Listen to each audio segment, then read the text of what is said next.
Welcome to the Monday stream. I hope everyone's having an awesome Monday morning.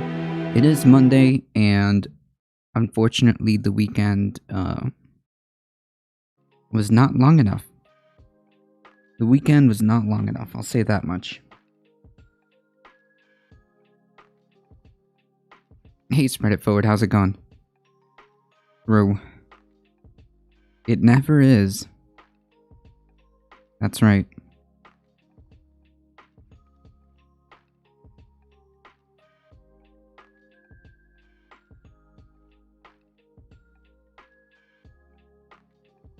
Howdy. The weekend is never long enough, true.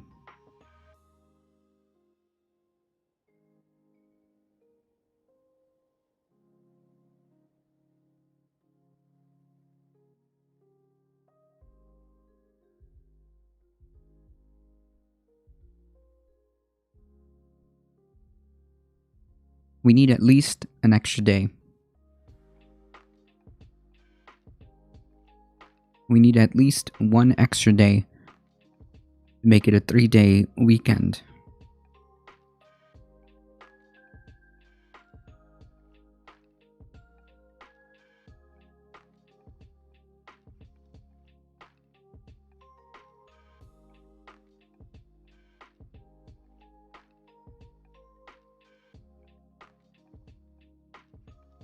Alright folks, we do have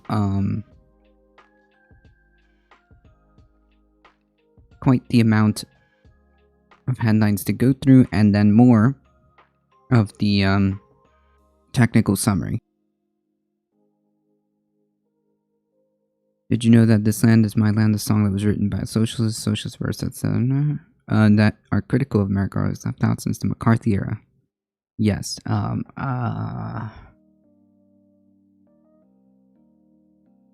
Woody Guthrie?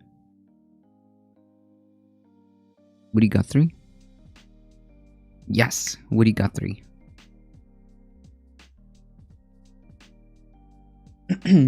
Yep.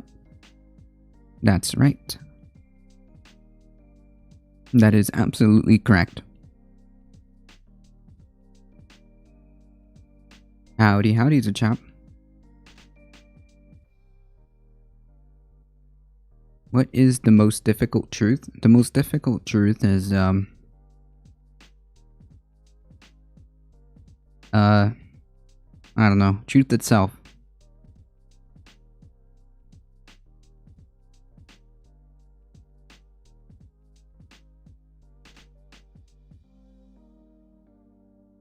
Howdy. Hey, Darknet.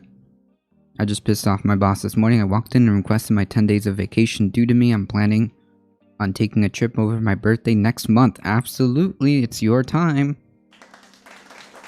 It's your time. I never understood that. Why would anybody be angry that you took paid time off that is owed to you? Like,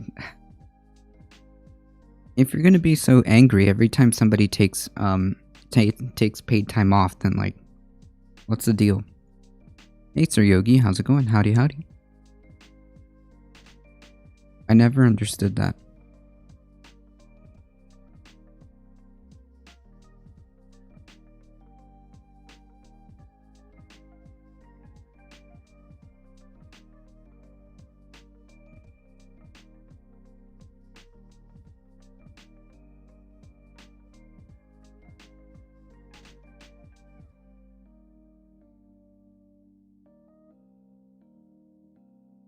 Oh, Sir Yogi streams. Okay, I'll make you a VIP so that we know.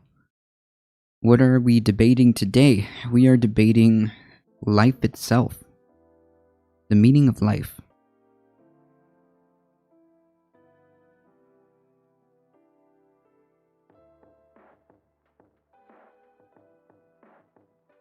Please go follow these wonderful folks in chat. Twitch.tv/Zajap. Twitch.tv/SirYogi. SirYogi1. Life is a meme. The meaning of life is a meme. There we go. We got it.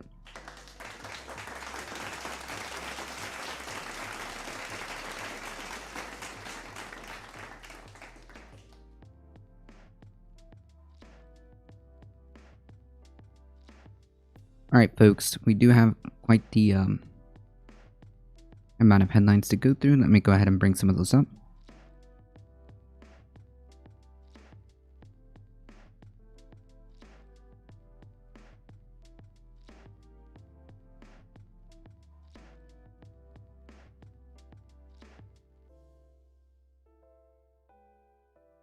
That's right. Consciousness is when brain communisms. That's right. And the more consciousness, the more communist.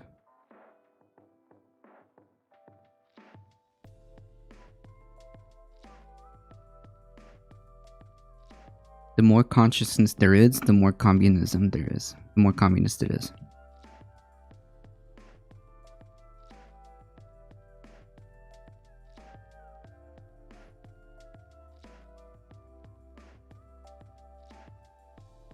The most difficult truth, in my opinion, is that human beings' success is currently at the expense of the entire planet. True. That's a tough one to swallow. Hey, Thundera.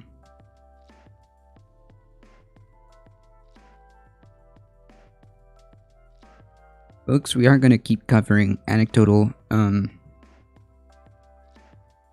stories like this to try to kind of drive the point home. This is really a sad story. Alabama man dies after 43 hospitals with full ICUs turned him away, and family urges to get COVID vaccines.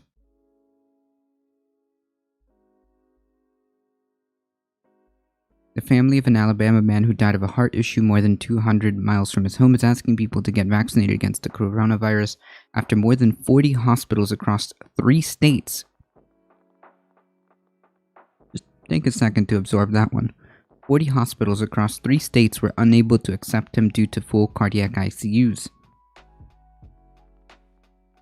The most difficult truth is that capitalism's success is currently at the expense of the entire planet. Yep, that's the little asterisk. True. Did you all hear about the 4-year-old who died within hours of contracting symptoms? What? No, if you find that, please, put that link. Yeah, so this is pretty sad. Ray Martin Demonia died September 1st, 3 days before his 74th birthday. Demonia suffered a heart attack and was transferred to the nearest available bed, which is more than 200 miles away, at Rush Foundation Hospital, Meridian, Mississippi.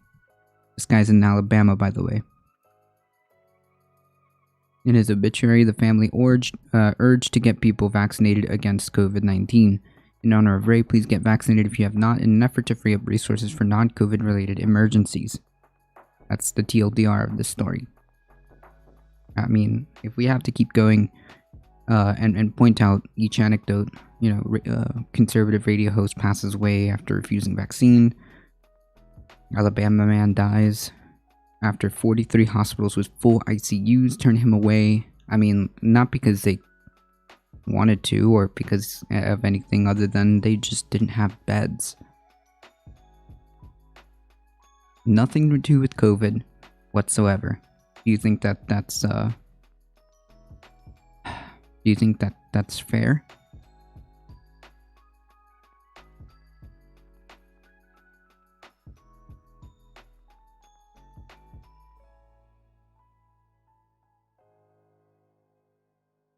Now imagine this is your family member. How would you feel if your dad, grandpa, brother, grandma, aunt, close friend of decades couldn't get the help they needed because resources are stretched thin?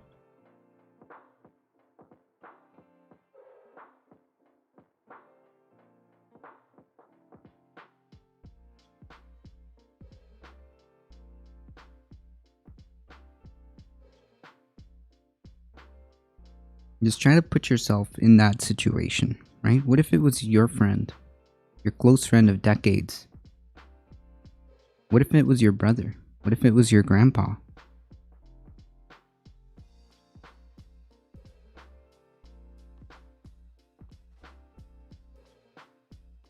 My vegan vegetarian cafe I had in late 90s was called Expanding Consciousness because we, and my girlfriend at the time, weren't either. We just wanted to show people healthy food without meat can be delicious. That's actually pretty nice. That's pretty cool. Expanding Consciousness. I like that idea. Or that name, I should say.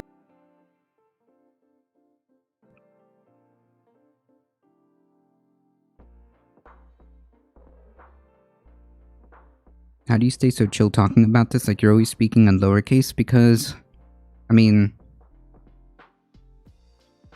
yeah, I've been doing this for like 2-ish years, so it's kind of a thing now. And you have to be chill, and you have to try to ground yourself to try to, power through this. Not only that, it's not that it doesn't affect. It's not that it doesn't affect me. I just think that we need to keep, like putting the information out there, right? I know it's a little bit doomer. Of course, it's really, really frustrating. It's really sad.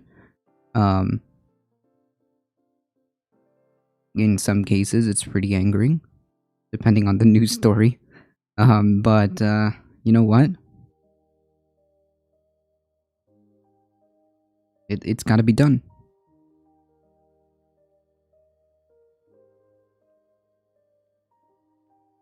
The same way how we wonder how people like Tucker Carlson can sleep at night, just in the reverse.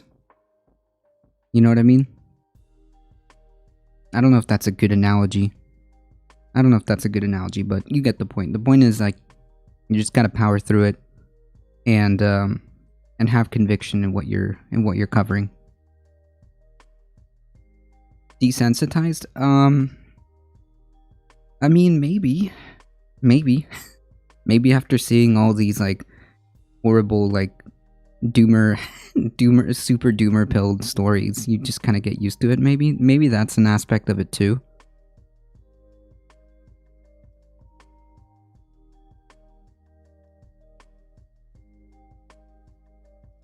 It is frustrating. It is angering. Absolutely.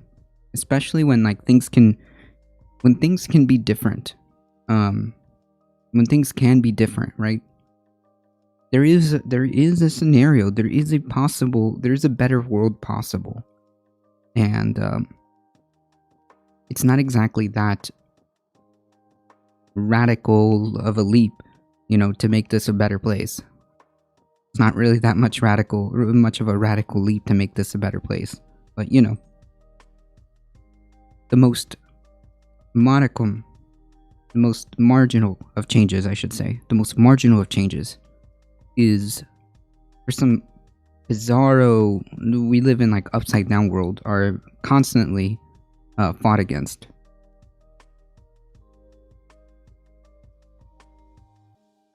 At least here anyways.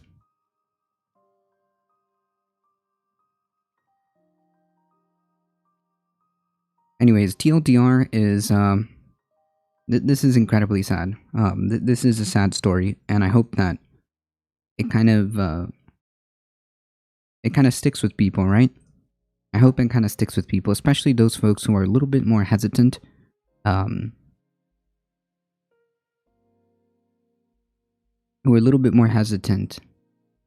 Please,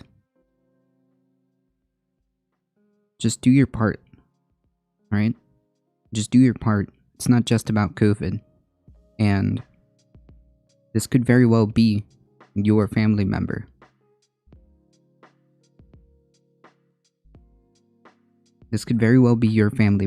So please, think on it, and I hope you make the right choice. 40 hospitals across three states were unable to accept them because of full cardiac ICU beds. Because I imagine They're all full to the brim.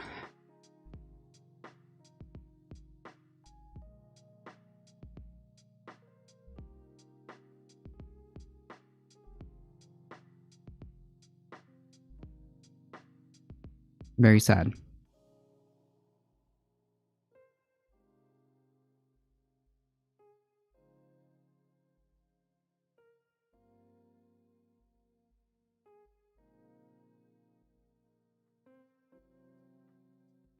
All right. Texas Governor Greg Abbott signed social media censorship bill into law.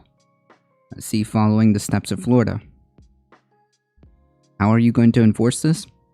Unclear. Solving problems that don't really exist. Meanwhile, in the state of Texas, there have been severe problems during that winter storm. I have not seen any attempt to prepare for any future winter or fire or hurricanes or anything like that. But yeah, please tell me how big tech needs to be addressed right now. When a lot of people died during that winter storm. But yeah, sure. I see Greg Abbott has his priorities in line.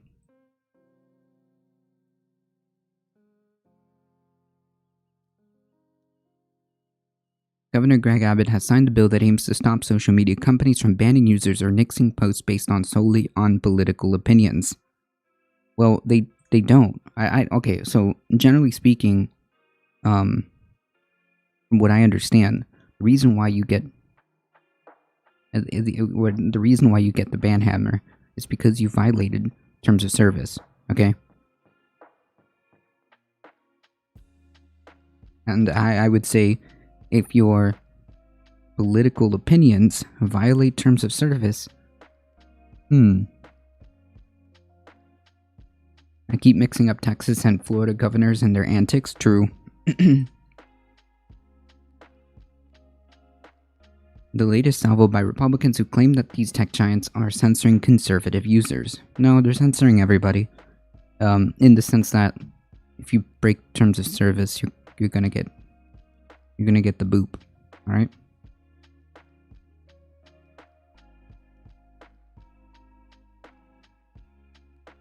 You know how many times I see on Leftbook, which is Lefty Facebook, people saying that, oh, I just got out of my 30-day ban because they keep banning, because they keep making posts that go against terms of service, and then they get surprise Pikachu face when they get banned. Well, it's not because they were left wing, because they violated terms of service.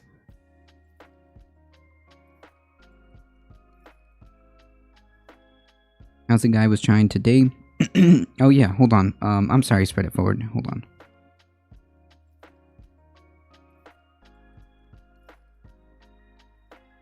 Before we get to that.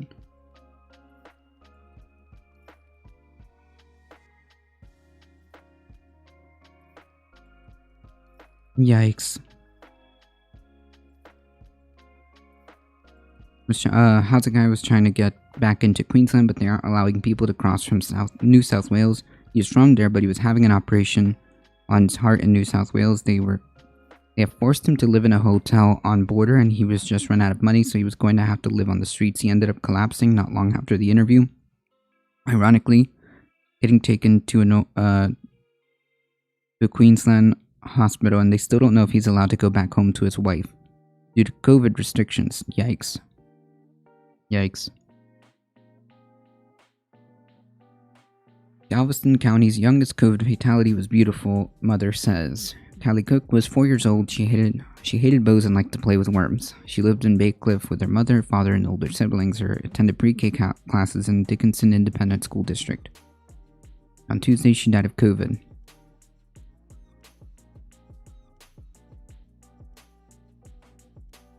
Wow. The death came quickly and underscores warnings from local physicians that although children tend to fare well against COVID, When they do become ill, they can become very ill and the illness can progress rapidly, which was unfortunately the case here.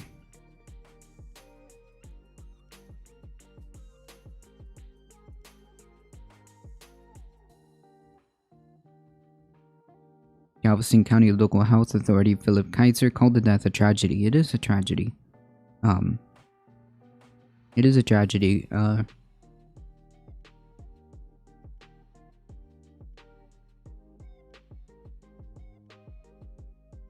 It's so sad. Hey Justin, how's it going? Was gonna stream, but Streamlabs has to update. Oof.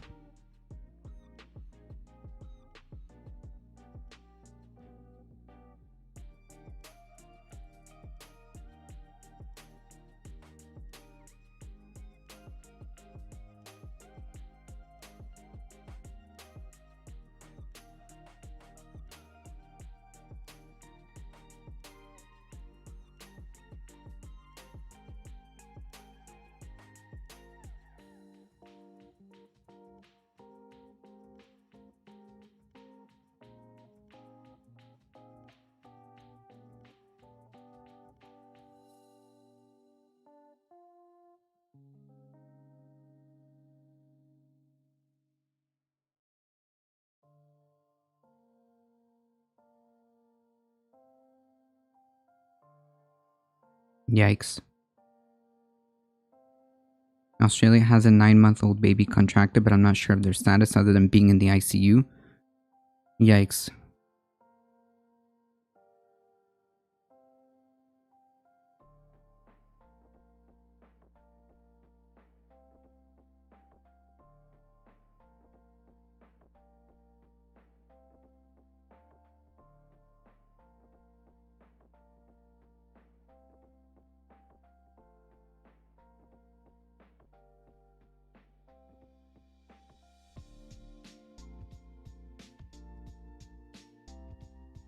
I feel like it would make sense for COVID to be especially dangerous to young kids because they are literally in mental and physical development. Yeah, although, you know, like if they contract it, generally speaking, they fare pretty well, but apparently, if it goes south, it really goes south, and they get really, really sick. We had someone at work that tested positive for COVID. Thankfully, I'm fully vaccinated. Well, that's good. That's good, Justin. You gotta keep yourself safe.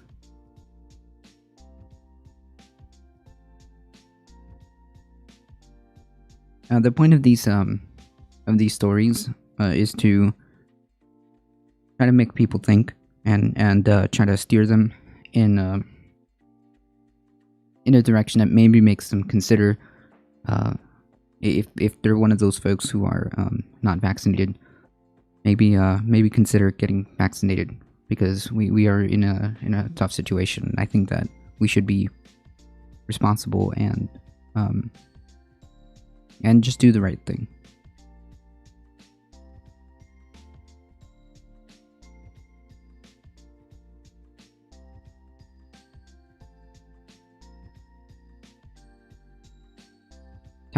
Texas Governor Greg Abbott has signed a bill that aims to stop social media companies from banning users or nixing posts based on solely political opinions.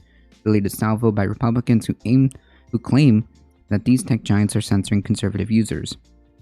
The new law requires social media companies with more than 50 million users, 50 million monthly users, to disclose their content moderation policies. Wait, you mean like terms of service? Wait, you mean like terms of service?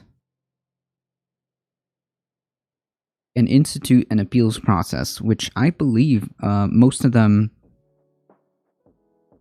like 99.9% of social media companies do have a dispute and appeals process, right?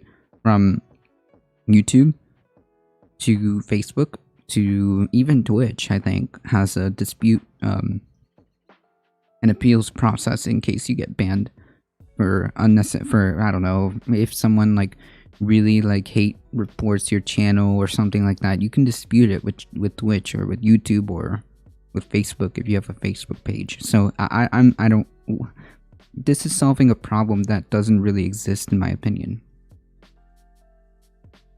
We're back to 2,000 deaths per day in the US from COVID. Jesus Christ.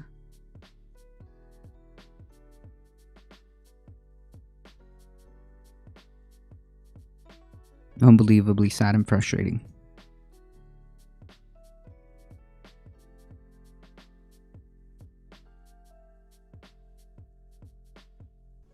And it's not even just the COVID deaths. It's like, as I was trying to make the case, is like, man, not just COVID. It's not just COVID. You're opening up, the doors for other non-COVID related emergencies not being able to be treated, and people with heart attacks can't get a bed. So sad.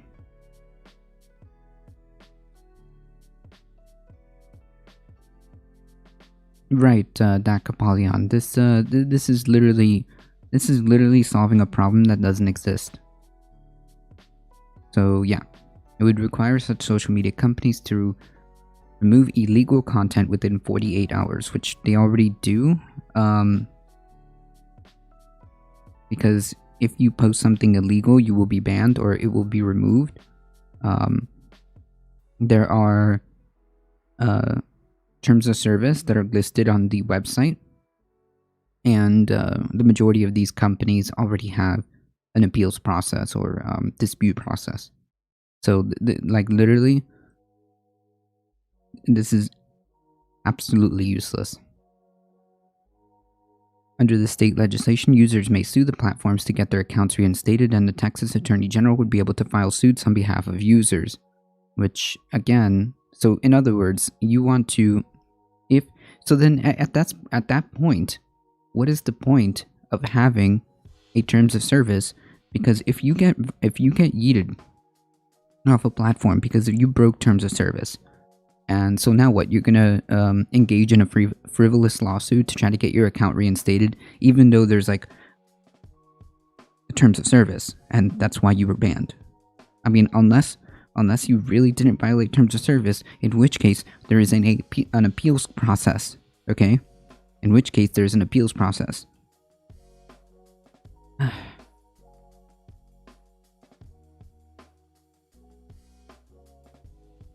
We will always defend the freedom of speech in Texas, which is why I'm proud to sign House Bill 20 into law to protect the First Amendment rights in the Lone Star State. This has nothing to do with the First Amendment. Social media websites have become our modern-day public square. They are a place for healthy public debate where information should be able to flow freely, but there is a dangerous movement by social media companies to silence conservative viewpoints and ideas that is wrong, and we will not allow it in Texas.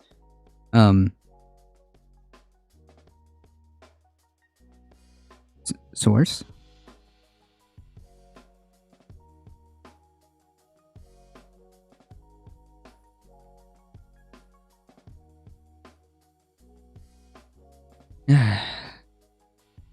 This is political grandstanding, folks. This is political grandstanding. The new law would affect companies including Facebook, Twitter, and YouTube.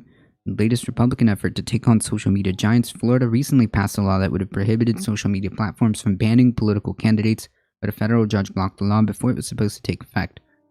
Some Republicans have for years claimed that social media companies have anti-conservative bias. Complaints that grew after former President Trump was blocked from Twitter and Facebook after his false claims of the 2020 presidential election led to the January 6th assault on the Capitol. Now, how do people not get this? How do people not make this connection? The reason why Donald Trump was yeeted was not because he was conservative. It was not because he was Republican. It was because he repeatedly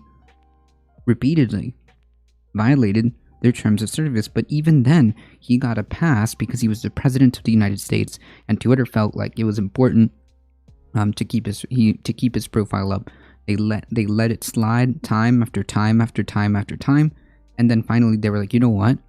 After this incident, no more.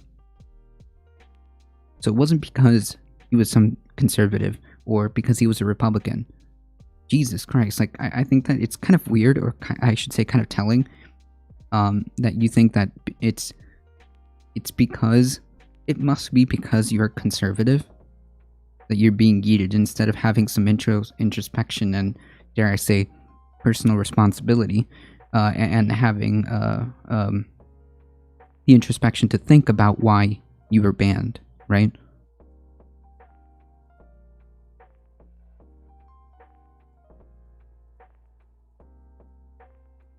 We have laws preventing spamming mobile phones and cell phones, but politicians are exempt. Huh.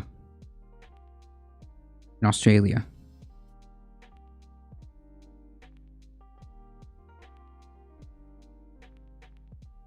Right, Pat Rat. Those companies have rights, too many to some degree, but they should be able to show only information they believe is safe for their platform and allow the US to find another service if you disagree with the terms of service. Right, like, is the government coming out to shut down Gab? No, it's not. But the point is, like, you're not, from what I understand and from what I've seen, you're not being banned because you're a conservative. You're being banned because you break TOS, okay? And the same reason why I keep seeing people on Facebook that are on Left Book keep posting like, oh yeah, I just got out of Facebook jail for posting whatever, meme, or for saying X, Y, or Z, which is against terms of service. Like, dude, if you break terms of service, so then what? We should say that Facebook has an anti-left bias, because I keep seeing repeatedly left-wing profiles get banned and get the ban hammer because they break terms of service. Or maybe is it because, not because they're left-wing, but because they break terms of service? Like, I don't know. I think people are conflating, which is really, really weird to me. Hey, Elio, how's it going? Trump wants the network routers. Reuters.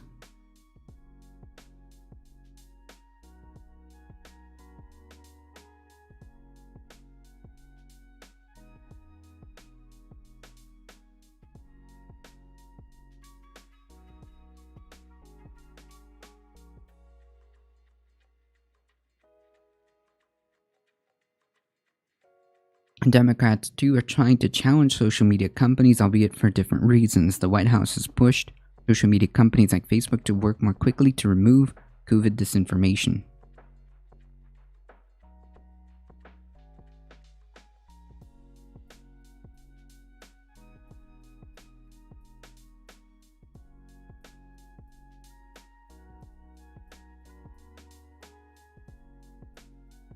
It's because white politicians are universally required to scream whatever they want on whatever platform. They want no consequences, or the consequences need to be suffered by their political opponents.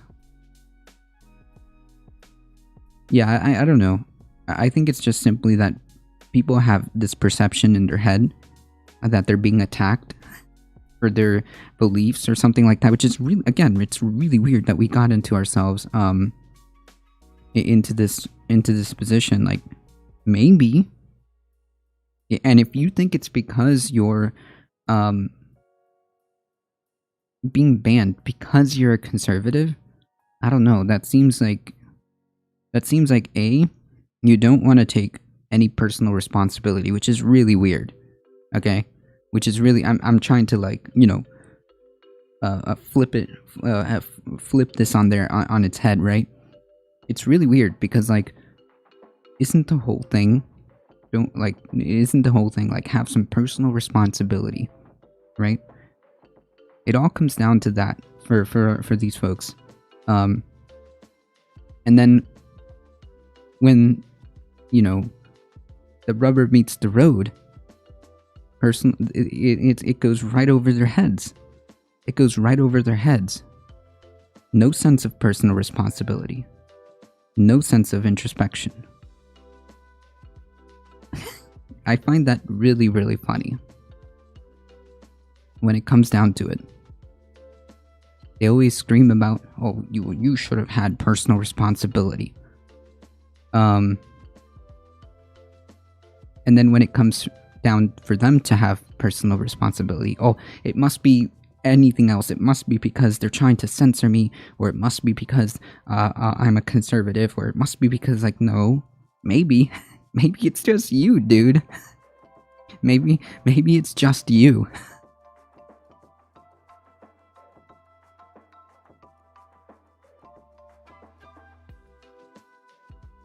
That's right. Sometimes being treated equally feels like oppression to those who never suffered inequality. Fair enough. I got put in Facebook jail for telling someone to stop bullying someone and used an offensive word. Oh, we've got confirmation that Facebook has a left-wing bias. I want a bill on Governor Abbott's desk and Governor DeSantis' desk saying that Facebook needs to stop having an anti-left bias. I mean, it's clear as day. Somebody got... I mean, we have it here. Daka Polyon got put in Facebook jail for telling somebody to stop bullying someone in an offensive word, and I assume... Excuse me for my assumptions, I know that's a little bit presumptuous of me, but I'm going to assume that you're left-leaning or left-adjacent. How dare Facebook censor the left wing?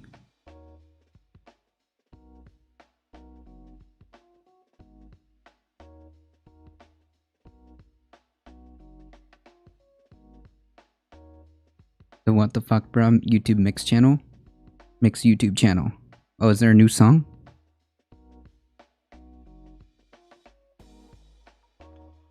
Is there a new song? And it's like, it's really weird because a lot of these channels, like, I know, like, David Pacman used to, like, still complains about this, that he gets demonetized all the time. Like, okay. Terms of service, dude.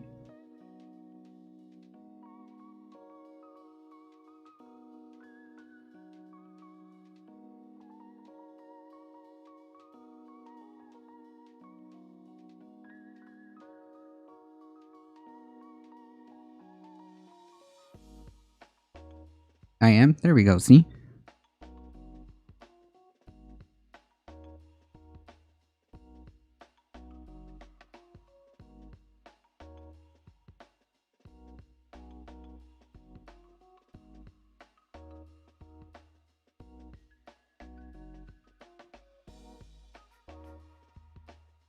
I think there was a new one last week. Alright, we'll take a look. David Pacman does a lot more promos now to supplement income. Yeah, of course, which is probably the best route to take, assuming. It's probably the best route to take because, you know, you never know. And to be quite frank, you know, we shouldn't just rely on one platform or another. I have a Twitch channel, a YouTube channel. If something, God forbid, were to happen to any of them, I have Discord. So I'm not going anywhere. And I have a website too. So, you know, I understand that it can happen. So you know what? I'm prepared. Or at least I'm trying to be.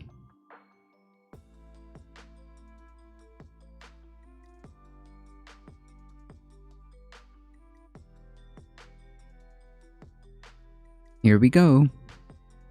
Is this just going to be the new norm? Where if I don't like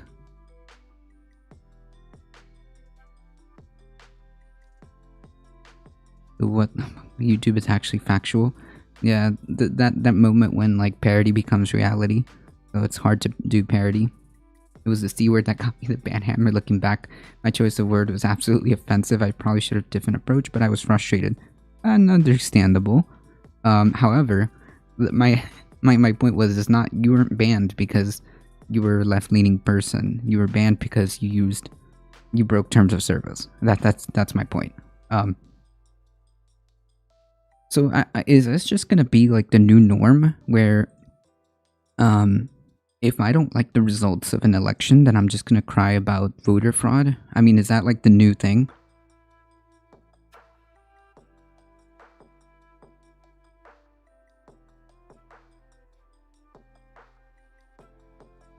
California recall, um, risk becoming another disputed election as Larry Elder talks up voter fraud.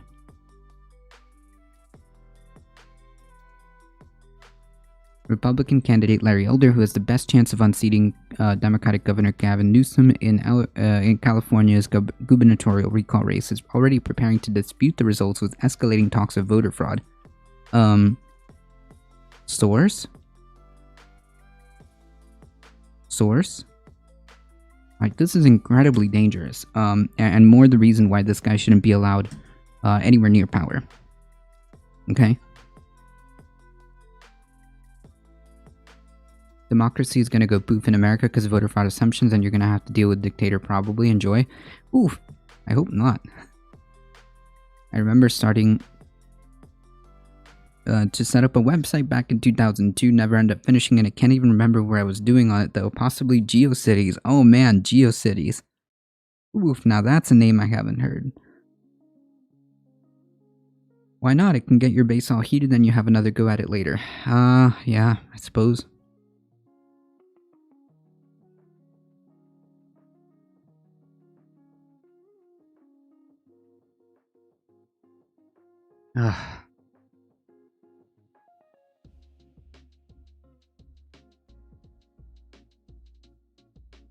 Ahead of Tuesday's recall election, Elder's campaign has created an election fraud section on its website. You know what?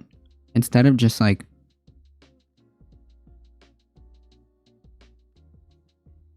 How about we just look at it? I mean...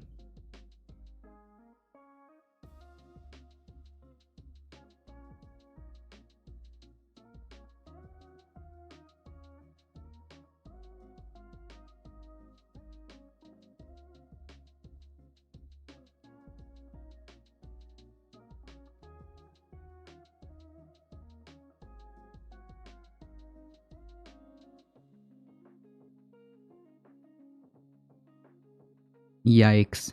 This guy's doing ads for Mike Pillow. Ooh. Block. Yikes.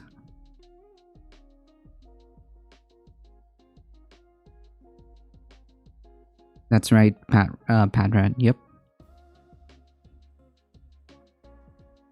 I remember making a website when I was 12 years old about the fastest way to level up on RuneScape. Nice. Does he actually have supporters? Yes, he does. Yes, he does. He is a seemingly large conservative radio host.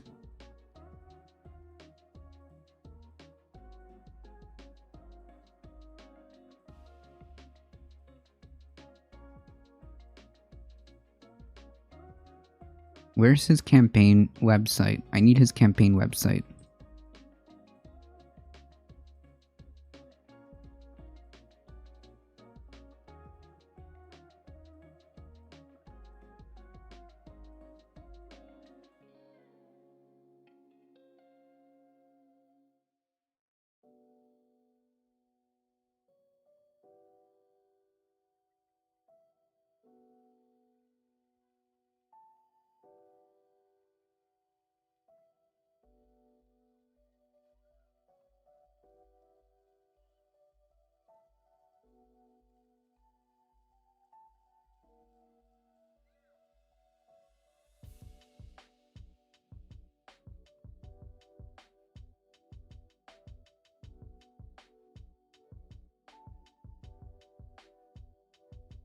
Uh-oh.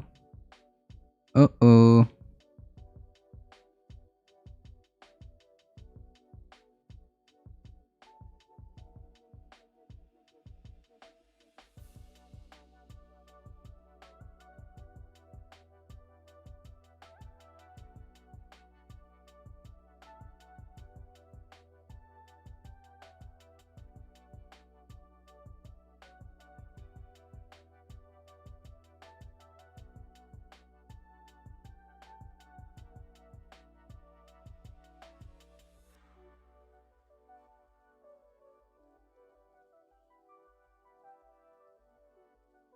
I need to find where...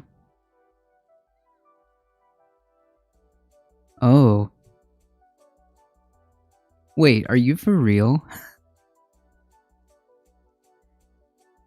Oh man, this is getting worse. He owns the My Pillow company? Yeah, does Larry Elder own that?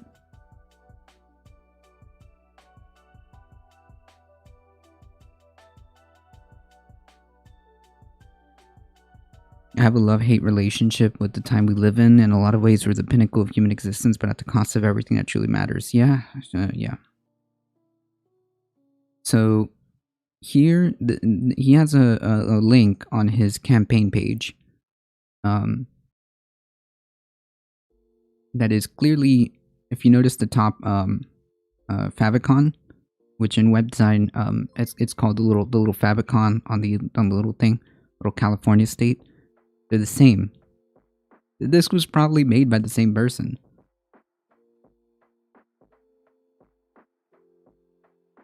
Doc Binwin reading with a party of 16. Massive raid. Thank you so much. I appreciate that. Welcome, everybody.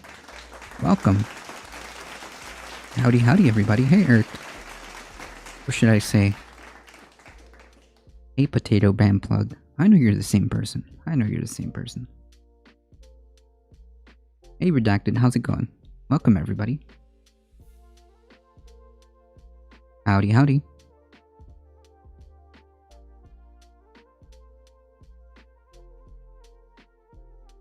Tavanska Manon. Howdy, howdy. Welcome, folks. Get it here. How's it going? Good to see you.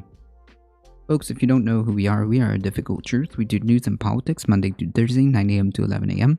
Eastern Time, and we do Saturdays around noon Eastern Time. So please, if you haven't already, join that, hit that follow button, do the YouTubes, subscribe to the YouTubes. You know, do the thing. I appreciate all of you guys hanging out here today. We are talking about currently the California recall race with Larry Elder and Gavin Newsom. Morning, Doc. I am on to you, Eric. I'm on to you.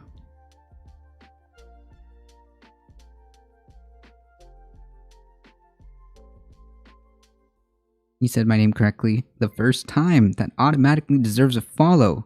Hey, howdy. I'm gonna take that W. I will admit, I do have a bit of a, unfair, I guess, as I work in customer service. So, working in customer service, hearing all kinds of different names, all kinds of different pronunciations and spellings, not always, but does give me a little bit of a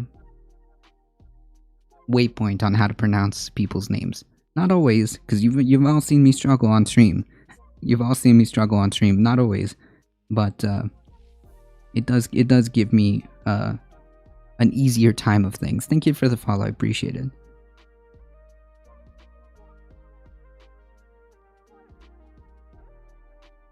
Alright, so Larry Elder's actual campaign website.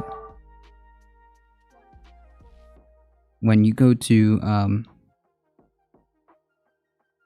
report an election incident, it leads you to a Stop Fraud Recall Newsom website. So it's not even a legitimate government website where you can report anything that you see. You know, if you see something, there are official governmental websites,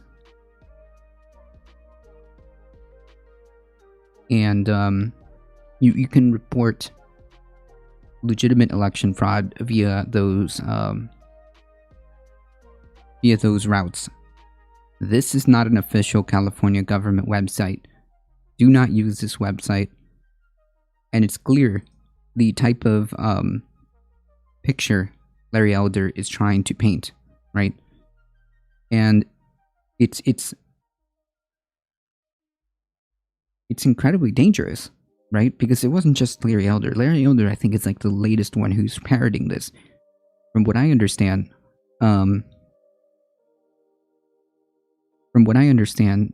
Tucker Carlson, Tommy Lauren have parroted this. I mean, is this just like the new norm where every time like polls start shifting in the other direction, like people are just, well, if we don't win, then it must be fraud. Like, dude, this is super dangerous. This is super dangerous.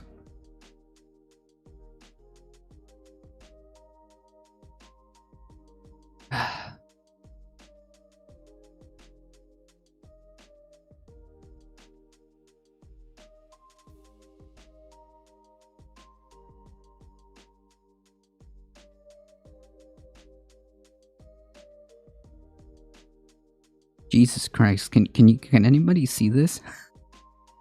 They say in America that there are 4 boxes of liberty: the soap box, the ballot box, the jury box, and the ammo box. Okay. When we vote, we exercise our right as Californians and Americans to make our voice heard via the ballot box. True. As isn't the case, we implore you, our fellow citizens, to join us in this fight as you are able, primarily by signing our petition demanding a special session of California legislature to investigate and ameliorate the twisted results of the 2021 recall election of Governor Gavin Newsom. Spoiler alert, it hasn't happened yet.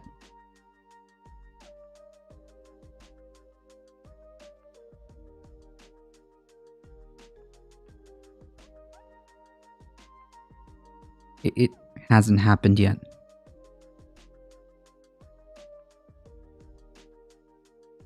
Hey, Miss Nixa, how's it going? Morning. Cali Republican Party loves to mess with elections, apparently.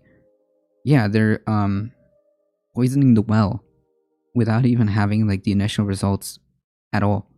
And they're already trying to poison the well, trying to, brew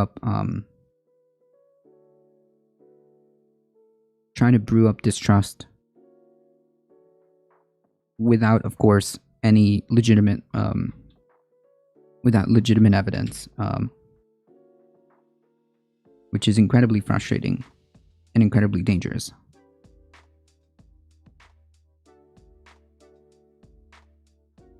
Voters who cast improperly formed ballots have an advantage over voters who cast their ballots in person. What? Who cast improperly formed ballots? What does this mean? A violation of both the Equal Protection Clause of the 14th Amendment to the Constitution and Privileges and Immunities Clause of the 4th of the U.S. Constitution. Can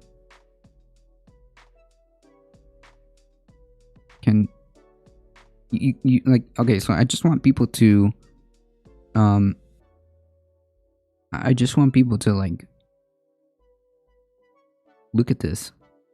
There is 0 listed or cited events here.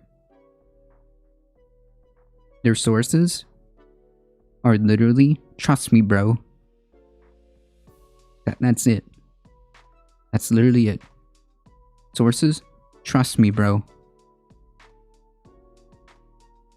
Meanwhile, this is the same party, as Eric just pointed out, that put up fraudulent drop boxes in the last cycle. I mean, like, how do people not realize this?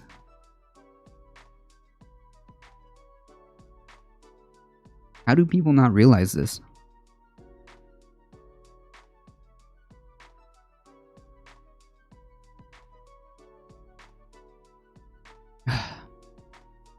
And mind you, I'm not taking this from any news site or anything like that. I got the news article and then went to his actual campaign website to find this, which is coincidentally the same favicon on the top left as his campaign site. This is probably him. All him. Trust me, bro, is all I need to hear. It's an automatic trust from me. True. They're labeling anything not in person as improperly formed. Yeah, but they can't even, they don't even describe that. Like, I don't even know what this means. I don't even know what this means. Voters who cast improperly formed ballots. What does that mean? Do you mean like illegal ballots? Yeah, well, yeah, they're illegal. And if you get caught, that is a felony.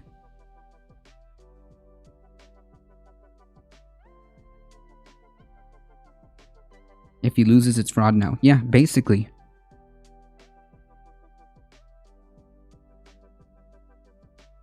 Yeah, if they mean anything that's not in person as improperly formed, like mail-in ballots that are legal, then I don't know what to tell these people, but they are legitimate.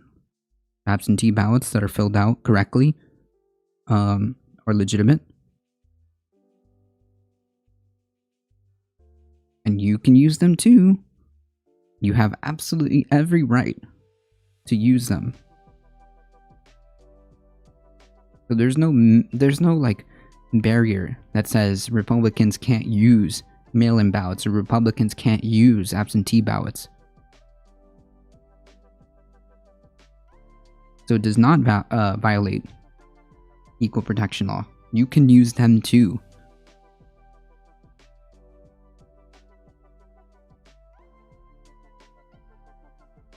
Instances of undocumented ballots have... Wait. Wait, what is an undocumented ballot?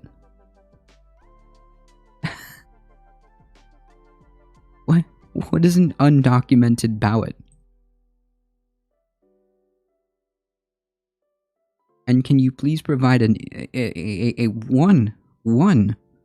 just one example of what that even means? No, there is none. There are no examples, there's no evidence. Nothing of the sort. This is to get people riled up and to dispute the results. That's what this is. This is priming the pump.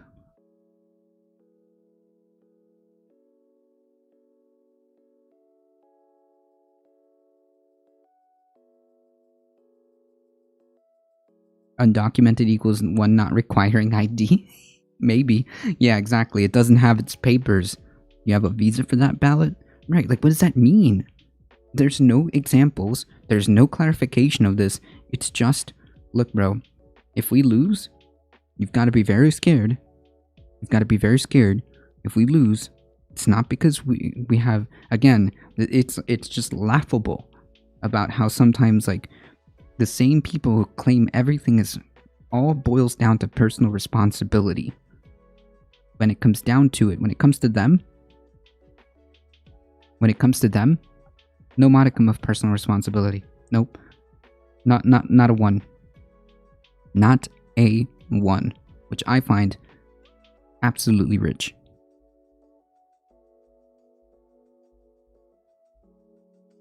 It couldn't possibly be that we have crappy candidates. It couldn't possibly be that maybe we're just not popular. It's gotta be anything else. It's gotta be election fraud, cheating, or whatever you want to call it. Unbelievable. It's from China, true. Going forward, elections will now be decided by whoever can get the greatest number of ignorant people to scream election fraud. I want my candidate in power. I mean, I hope it's not like that. This is so incredibly dangerous. This is so incredibly damaging to our what little semblance of democracy that we have.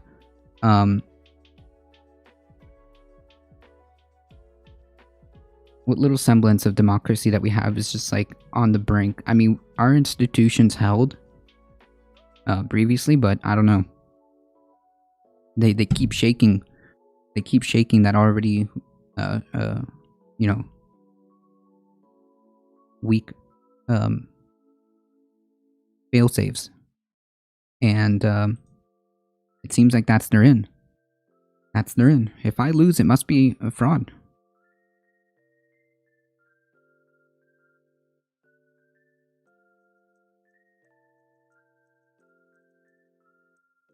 Democrats are weak and inept, yet are also an insurmountable existential threat. Correct. So what's up with Cali? Republican good, Democrat good. What's the issue? The issue is that the top contender, because right now there is a recall election going on, right? Or at least it's. I think it ends tomorrow. Please pay attention to that if you're in Cali. If you're in Cali or know someone in California, please have them turn in whatever they need to do. I believe the deadline is tomorrow. So just please be aware of that. If you live in Cali or know somebody, spread the word. Please spread the word far and wide. And so the governor is being recalled, right? If he loses the recall election, then there's going to be like another like snap election, and the top contender is Republican Larry Elder, who is challenging Gavin Newsom should he lose that recall election. He is the top contender to be able to take the California governorship, and he's going around spreading very dangerous rhetoric about how already we haven't even tallied up a single vote yet, from what I understand. We haven't tallied up anything. He's already claiming that there's fraud. He's already claiming that this election is fraudulent. Coincidentally, this rhetoric started showing up as the polls started shifting in Newsom's favor.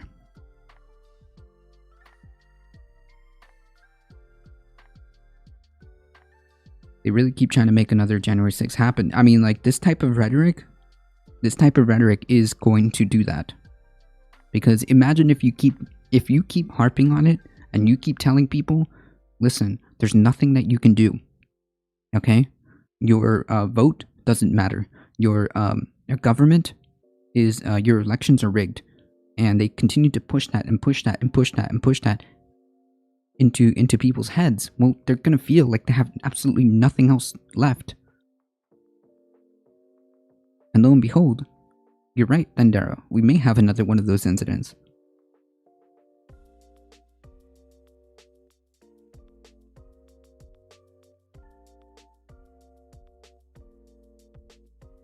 Okay, so the election date is tomorrow.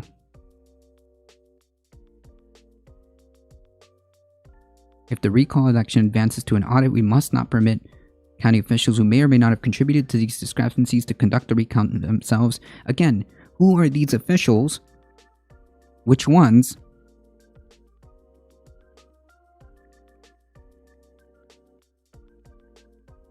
And again, you're already assuming that this is going to an audit. You're already assuming that there's fraud already. This hasn't even happened yet. And then, if that doesn't work, this is genius.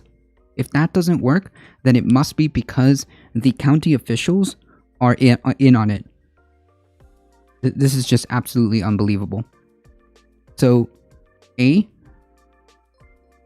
already fraud, right? Here's how they're priming the pump. There's already fraud. And 2, if it happens, and we've got to audit, then you can't trust that either, right? You can't trust that either, because then the county officials may or may not have contributed to these discrepancies. This is just unbelievably genius. They really got this one through. They really got this one figured out, right? Thanks for the follow, RDHBD. Sorry, RDHBDB. Appreciate that. How would these results affect other states other than like January 6th instance and just like having power over us and that sort of stuff? They say if they were to favor the Republicans. Well, like that's the thing. What my entire argument is should this become the new norm, where if I don't know, let's say next election cycle, for some awesome reason, Governor Ron DeSantis loses his governorship, what? And then you're just gonna claim that it's just fraud? The same thing with Greg Abbott, if he should by some weird miracle get removed from office by voting.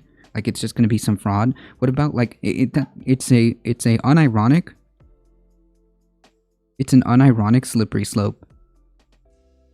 Because Trump set this precedent, now every election is rigged. Now every election needs to be audited and contested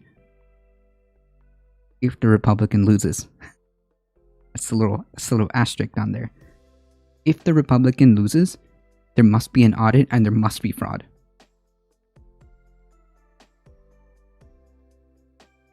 You see how dangerous this can get? Unbelievable. Discrepancies to conduct the recount themselves instead of allowing independent groups under state control to conduct the recount. Allowing this is tantamount to allowing an alleged criminal to examine the crime scene or negligent workers at the site of an industrial accident. It's nonsensical. Source? Statistical analysis used to detect fraud in elections held in third world nations such as Russia. Wait. Whoa. Hey. Have detected fraud in California, resulting in Governor Newsom being reinstated as governor. The primary analytical tool was used was Benford's law and can be readily reproduced. Wait.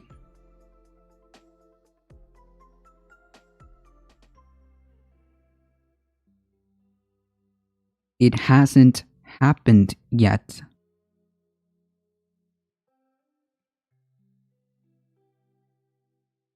Hold on, maybe I'm wrong. Maybe these folks have developed some type of ESP and that they can read into the minds of millions and millions of Californians. Maybe I'm wrong.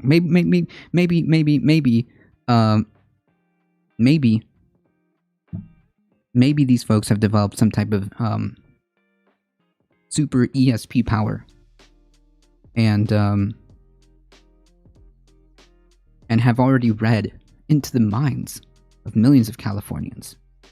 Maybe I'm wrong. Who knows? Jesus Christ. This is unbelievable.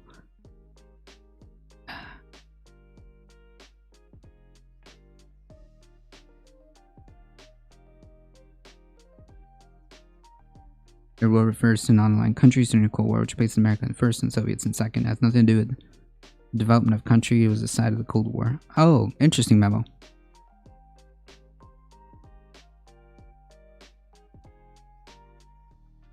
That's parts concerning knowing Ohio's stability around presidential elections being a swing state or a war zone. Yep. Yeah, just direct to brain programming. What if people don't exist and everyone's just ideas of who they are? Huh. It's too early for this, the chap.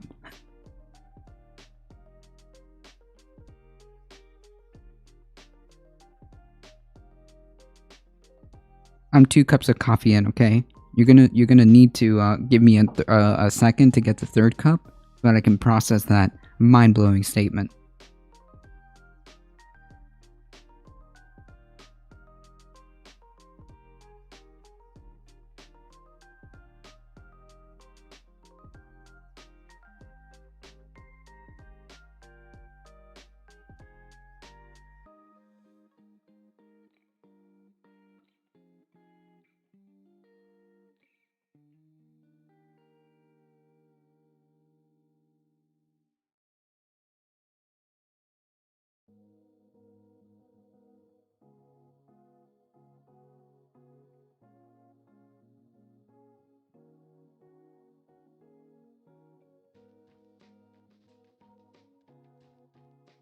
Yes, West Virginia. That lovely nugget on the bottom.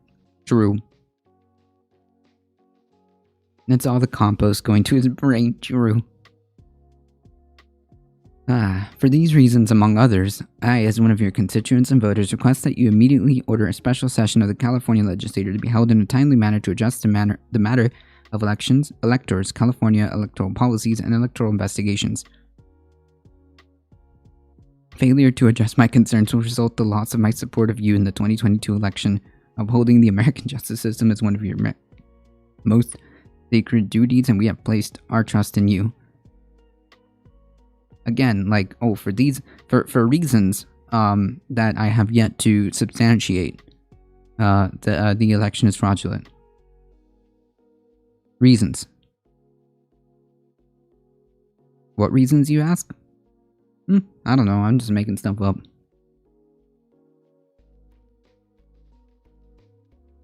Yeah, and here's the nice obvious kind of the obvious narrative here that's going to result here, as Skiddedeer just pointed out. Did you vote in person?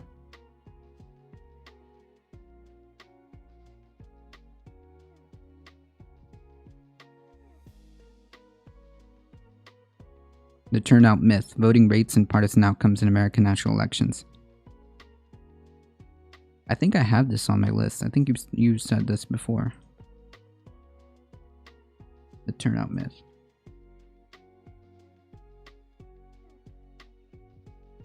Come on.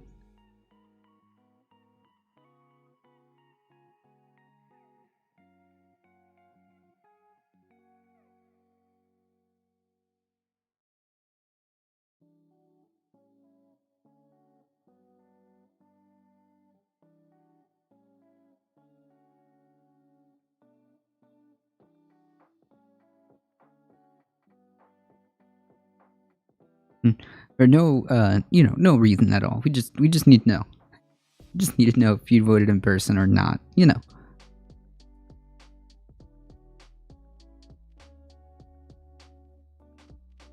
I agree, James Napper. I agree. I still like the idea of voting via an app. No, I don't know. I'm not sold on that. Distrust for false reasons just amplifies partisanship and erodes democracy over time. Absolutely. Absolutely. If there's like a legitimate reason to have like investigations about our electoral systems and stuff like that, absolutely. But like, I don't know. If these like frivolous accusations without substantial evidence of a widespread problem that needs to be addressed that hasn't been addressed, and you're just making stuff up, I don't know.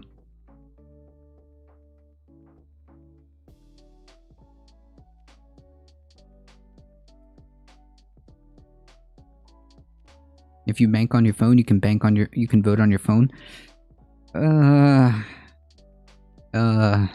Yeah, but the problem is there's been numerous times where, information gets hacked even from online apps of your bank. It can happen.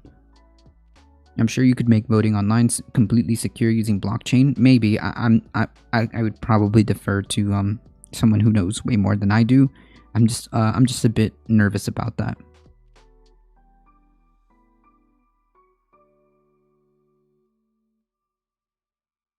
Yeah, you can vote by owl or by pigeon. There we go.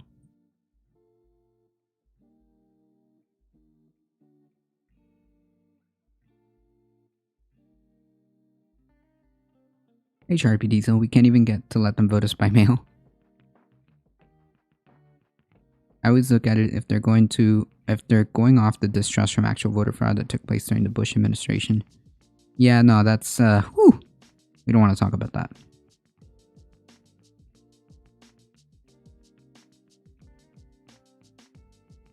My brain is broken from these voting fraud arguments, like totally broken.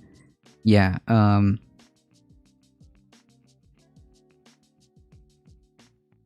yeah, this is dangerous. This alone is enough for me.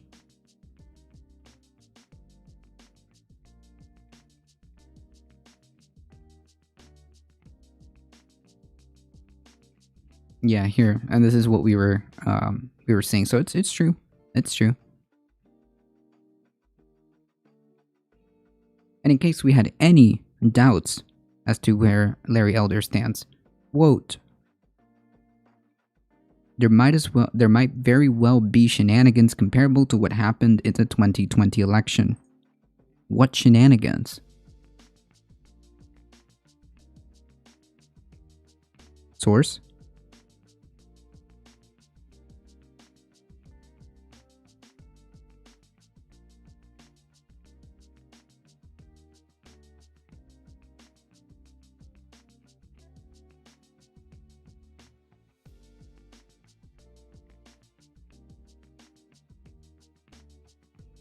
It is impossible to completely strip away voters' identity after a secure ballot has been cast. Therefore, you can't have a secure and anonymous election. If you're using two-factor authentication, it makes getting your bank, Steam, or Xbox, or any accounts, or in theory a voting account, very hard to hack into. Yeah, I suppose, but I don't know. I'm just like very, I don't know. I'm not 100% sold on it. The anti-vaccine voter fraud shit is exhausting. True.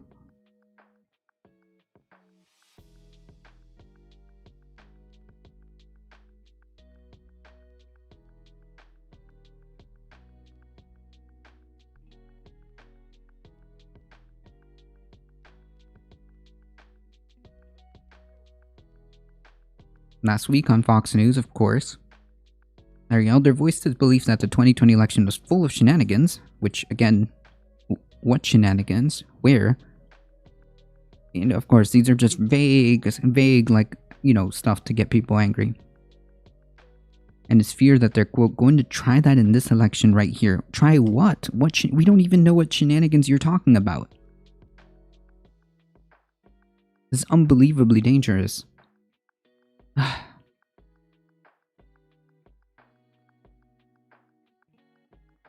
Yeah, I'm in Washington State. I'm very happy with our all mail-in voting paper ballots. It's very smooth. I mean, yeah, that's fine. I don't see a problem with that.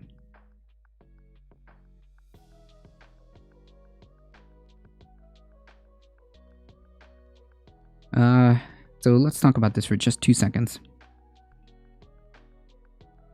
Colorado has mail-in paper ballots as well. It goes great. Yeah, and I've seen yet, like, massive problems with mail-in ballots as far as I can tell. It's fine. World's largest direct air capture and CO2 plant goes online. Although the technology is very interesting, I believe we were watching something to that to this topic in Tina's channel. Although it's interesting, the problem with carbon capture technology is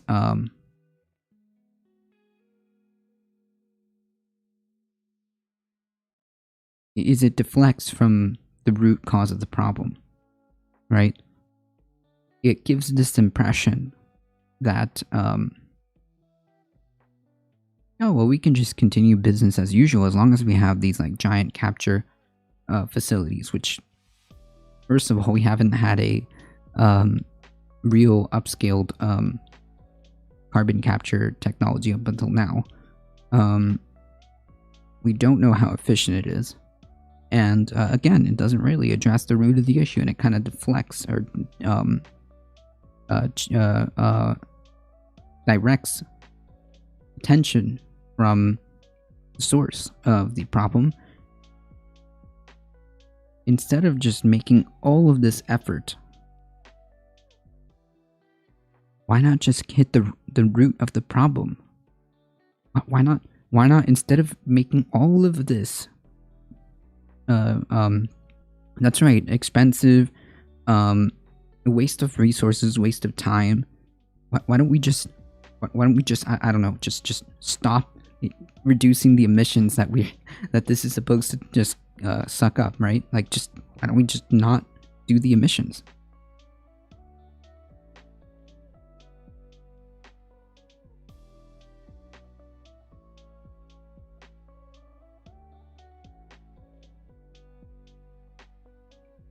We're like putting all of this energy and effort into, albeit I get it, it's interesting technology, but I don't want this to be mistaken for addressing the severity of the problem and addressing the real actual root cause of the problem, and spend all of this resource and money and time when we can just use that money, time, and resources to remove ourselves from carbon emissions.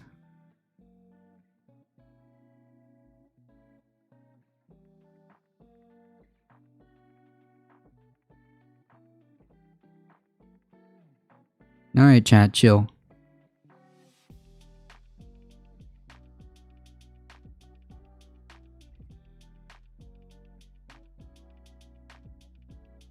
It's an obfuscation to avoid having to reduce emissions.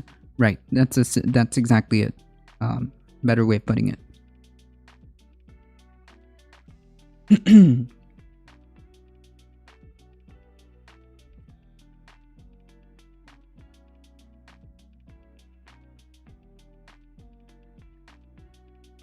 And not only that,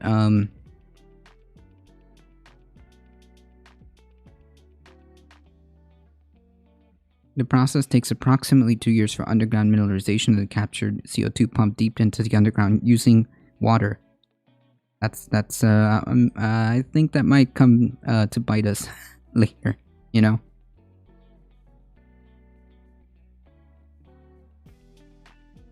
Again, interesting, but I don't want this to obfuscate the what needs to really be done. The IPCC report and all of these climate scientists have been very vocal about the importance of reducing. That's the key. We need to get off fossil fuels. We need to reduce greenhouse gases. We need to stop pumping this out.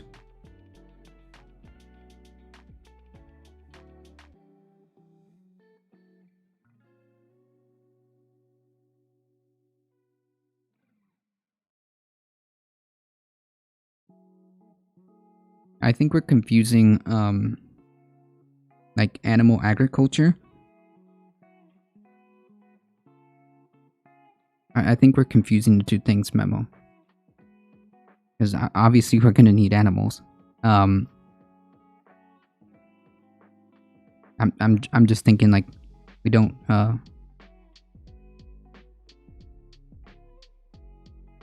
I just think that we can use or shift to a more plant-based diet.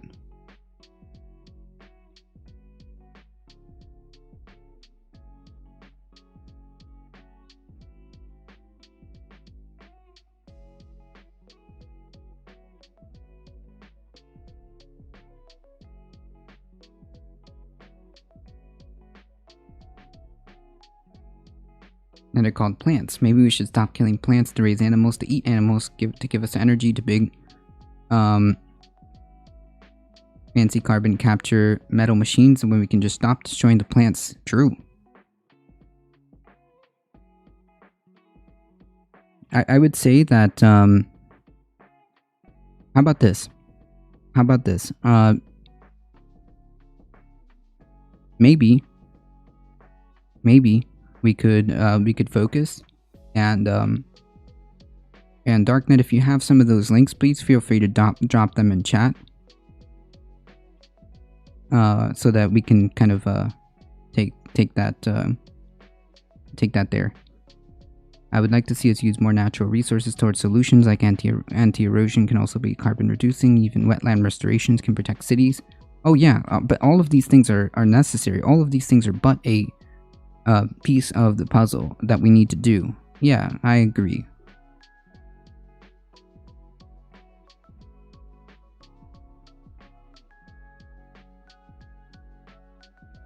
Yeah, so just to be clear, Memo, like the problem is when you have these acres and acres and acres and acres for animal agriculture and all of these crops taking up all of this space just to feed those animals, and just to feed those animals causes a lot of like emissions and a lot of emissions in that.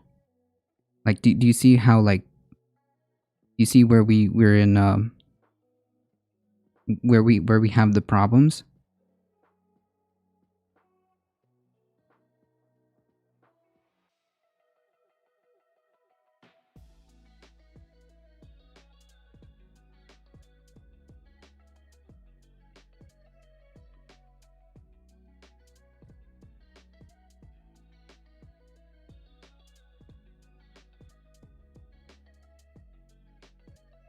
We need to move away from all agriculture as practiced today and return to farming as Aboriginal Australians did before colonization. Well, I do know that indigenous practices and stuff like that have are incredibly environmentally concerning. They take a lot of concerns with the land and stuff like that.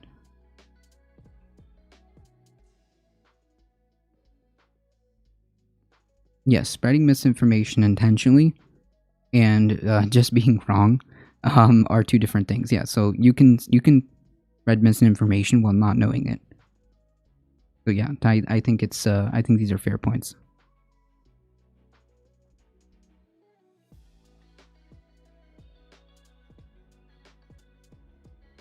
I also think we should check out all of the sources being put all of the sources being put in chat. But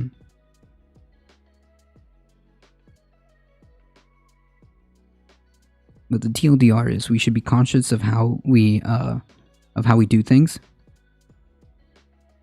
We should be conscious about how we do things and understand that we all play a part in trying to move forward in terms of climate change. That's just it. Because if we can't have a cohesive movement and try to build up political pressure to try to get anything done, it all falls apart.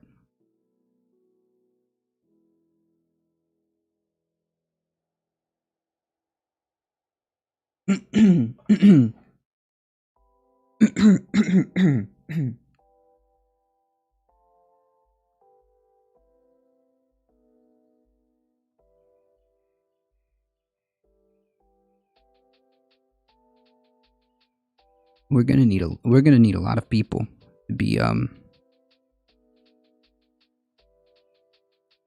on board for us to be able to tackle this.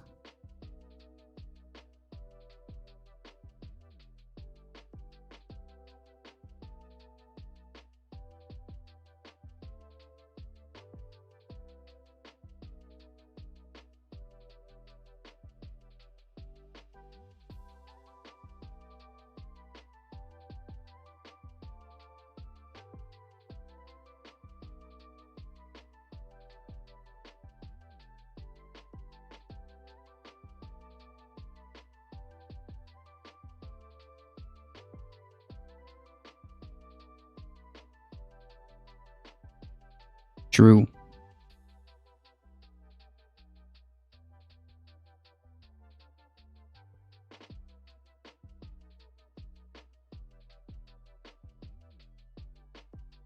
All right, come on, chat. All right.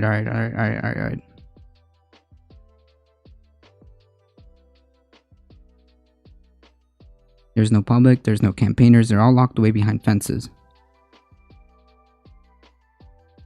As one of the problems with the environment right away is that some voices are allowed. Is that only some voices are allowed. Yeah, I mean, like, the reality is, we're not going to be able to handle this. We're not going to be able to handle this if we can't work together.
Integrated systems and net GHG balance. Do grass-fed systems hold the potential to help address our climate problems? There's over-competition damage.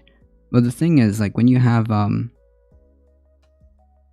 when you have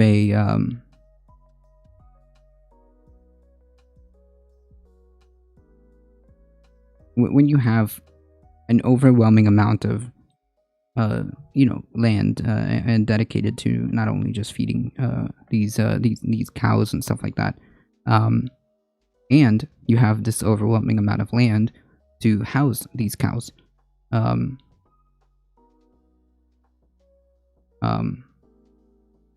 That causes problems.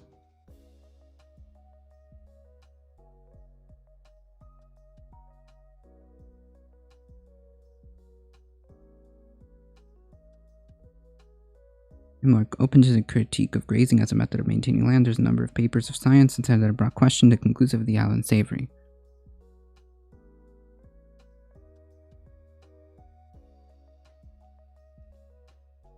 Yeah, I don't know if I agree with overpopulation. All right, chat, focus, okay?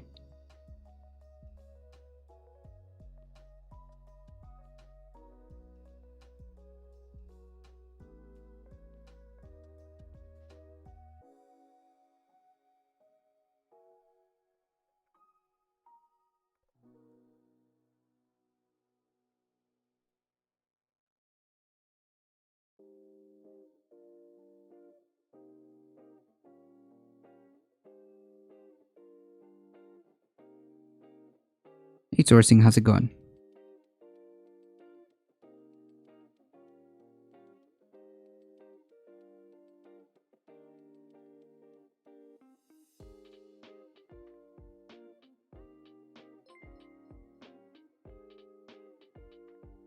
Oh my goodness, Justin, raiding with a party. Hey, how's it going? Raiding with a party of one. Thank you so much. I appreciate that. Welcome, everybody. Stomping photons. Is there a multiverse? Maybe we're in the timeline that other timelines look at what not to do. Maybe. Yeah, exactly. Darknet. Yes, that's true. We slaughter 77 billions of livestock animals, and all we have. Yeah, like that was my exact point. So yeah, it takes a lot of space, takes a lot of energy, and it takes a huge chunk of our agriculture to feed. Thank you so much, Justin. I appreciate that. It takes all this energy when we could reorganize that into a more plant-based diet.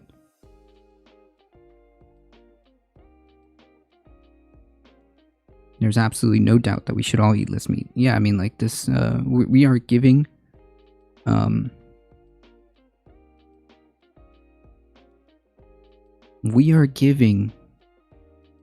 the consumption a we perpetuate it.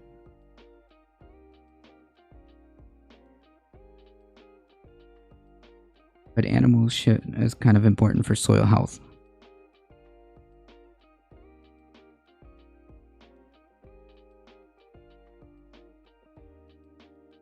Enjoy a book called Dark Emu. It's a little passage from the Wikipedia article, Backseas Agriculture Accident. It's a 2014 nonfiction book by Bruce Pascal. It re-examines colonial amounts of Aboriginal people in Australia and cites evidence of colonial agriculture, engineering, and building construction by Aboriginal Torres Strait and Islander.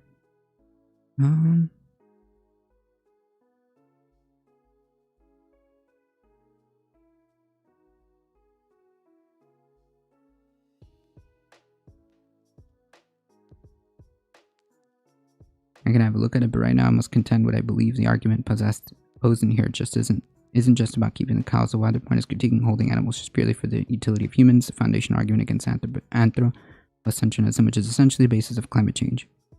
In my area, we're trying to stop 3 chicken factories from coming in, all owned by Costco, producing 3.5 million birds each year. Yikes.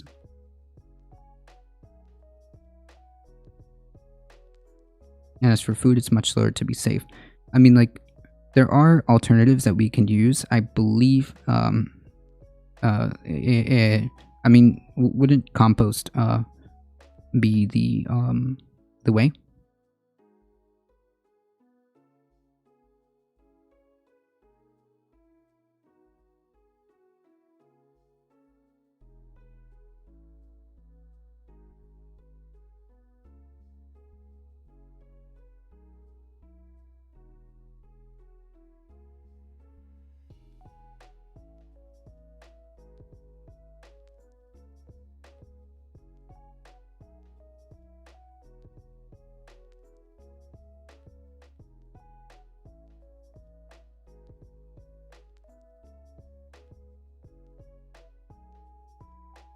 Dairy cows, 100 pounds of feed a day, 40 gallons of water, 120 pounds of animal waste that is overwhelming our environment. We don't need that much. We don't need the animal farm waste.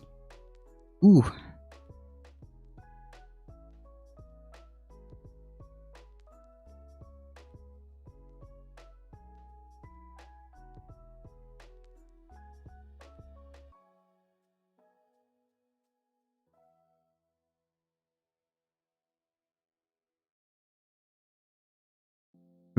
Coffee grounds. Yes, I heard about coffee grounds. Using your coffee grounds.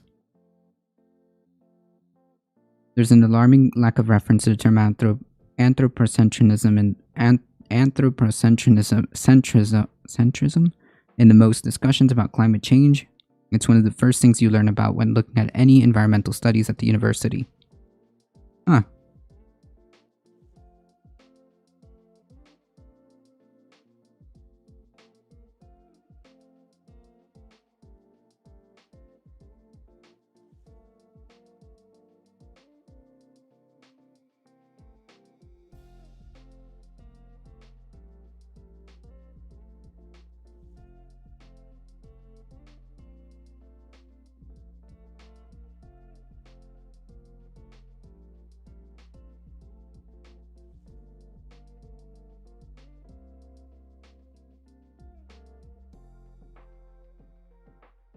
Neem cake organic manure is byproduct of obtaining in the process of cold pressing neem tree fruits and kernels.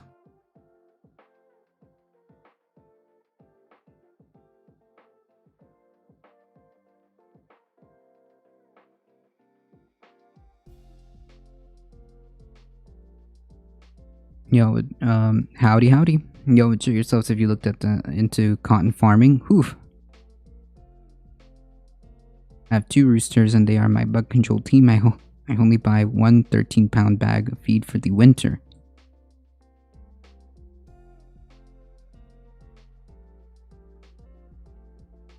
In Seattle, a couple of ducks work real good for slug control. They eat slugs? I didn't know that.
That's right.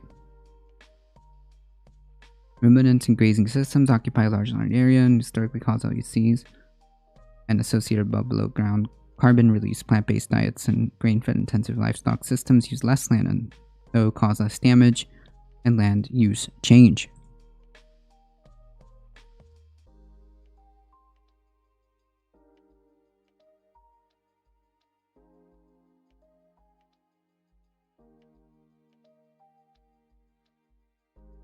Oh, duckies have brains. Come on.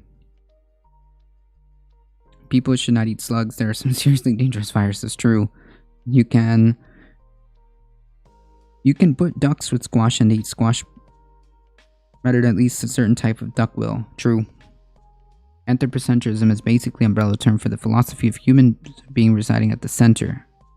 It's where you begin this discussion on ethics, value, and utility hierarchy. It's why one of the big arguments of environmentalism is when broken down is simply that the idea that non-humans have value equal to humans and therefore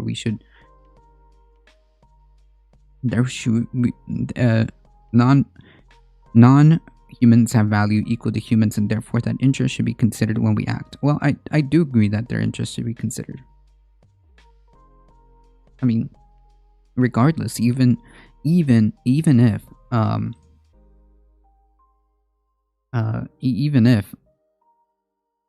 their well-being is your well-being, regardless if you think of them as equal or not equal, or valuable or not valuable. It doesn't matter. Their well-being, the well-being of the environment, when it comes to animals, plants, ecosystems, are your well-being. So, I don't know. This is not hard. I'm gonna save this for later. Really quickly, folks, Tropical Storm Nicholas. Yet another tropical storm. Heading right to the Gulf Coast. After being hit by Hurricane Ida, I believe. These folks may get a lot of water. And it's just sad. It's just sad because this is just part of climate change, unfortunately. Pond dries up during the summer. On my property and fills in winter, so I'm so sick of nutriating my plants regardless of where I move them.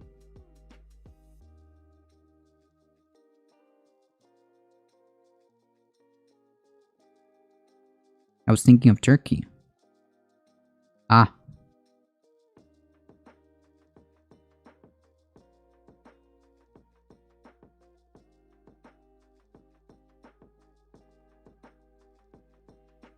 This is so sad. Hurricane watch means hurricane conditions. Sustained winds of at least 74 miles an hour possible within 48 hours of that watch being issued. The risk for flash flooding from Nicholas is increasing with a level 3 or 4 risk for excessive rainfall issued during the coastal sections of Texas from Monday through at least Tuesday night. Yikes, stay safe out there, fam. This brings 48 hours total for some areas, 9 to 12 inches, which could lead to significant flooding concerns, especially for urban areas like Houston Metro.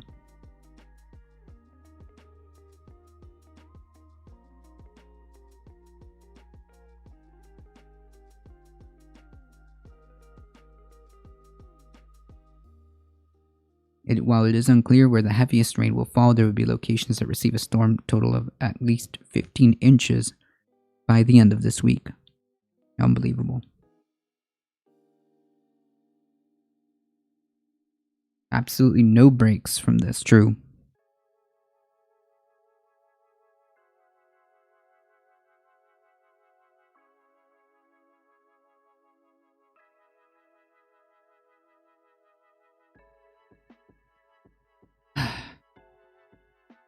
If you're out in Texas or Louisiana, please stay safe.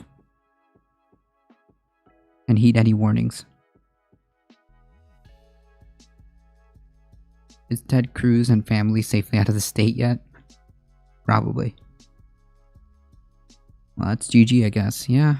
I mean, just welcome to the new norm. Speaking of new norm, king tides are coming to parts of flooded-prone South Florida. Parts of South Florida will experience higher than normal seasonal tides, potentially causing coastal flooding periodically through December, according to officials in 2 counties.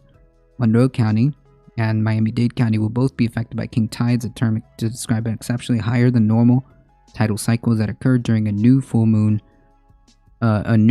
or full moon when the moon makes the closest path to Earth. So, yeah.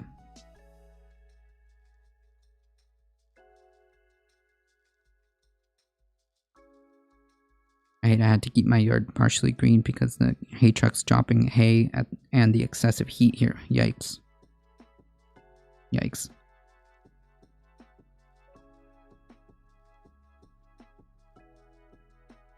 Yeah, so this is the new norm, folks. I'm sure that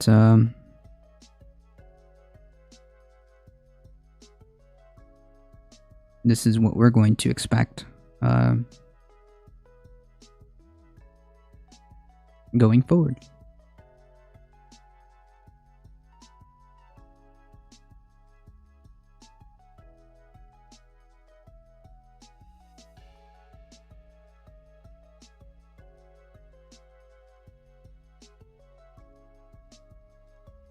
Alright, folks, I wanted to try to get through this, but we'll watch this video tomorrow. And that's right, folks. We're into it.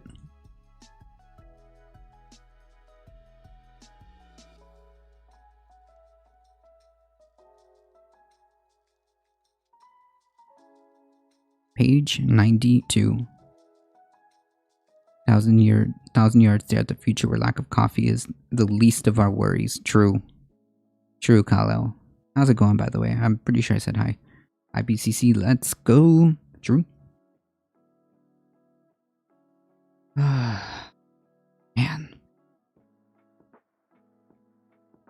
It's not getting any better, folks.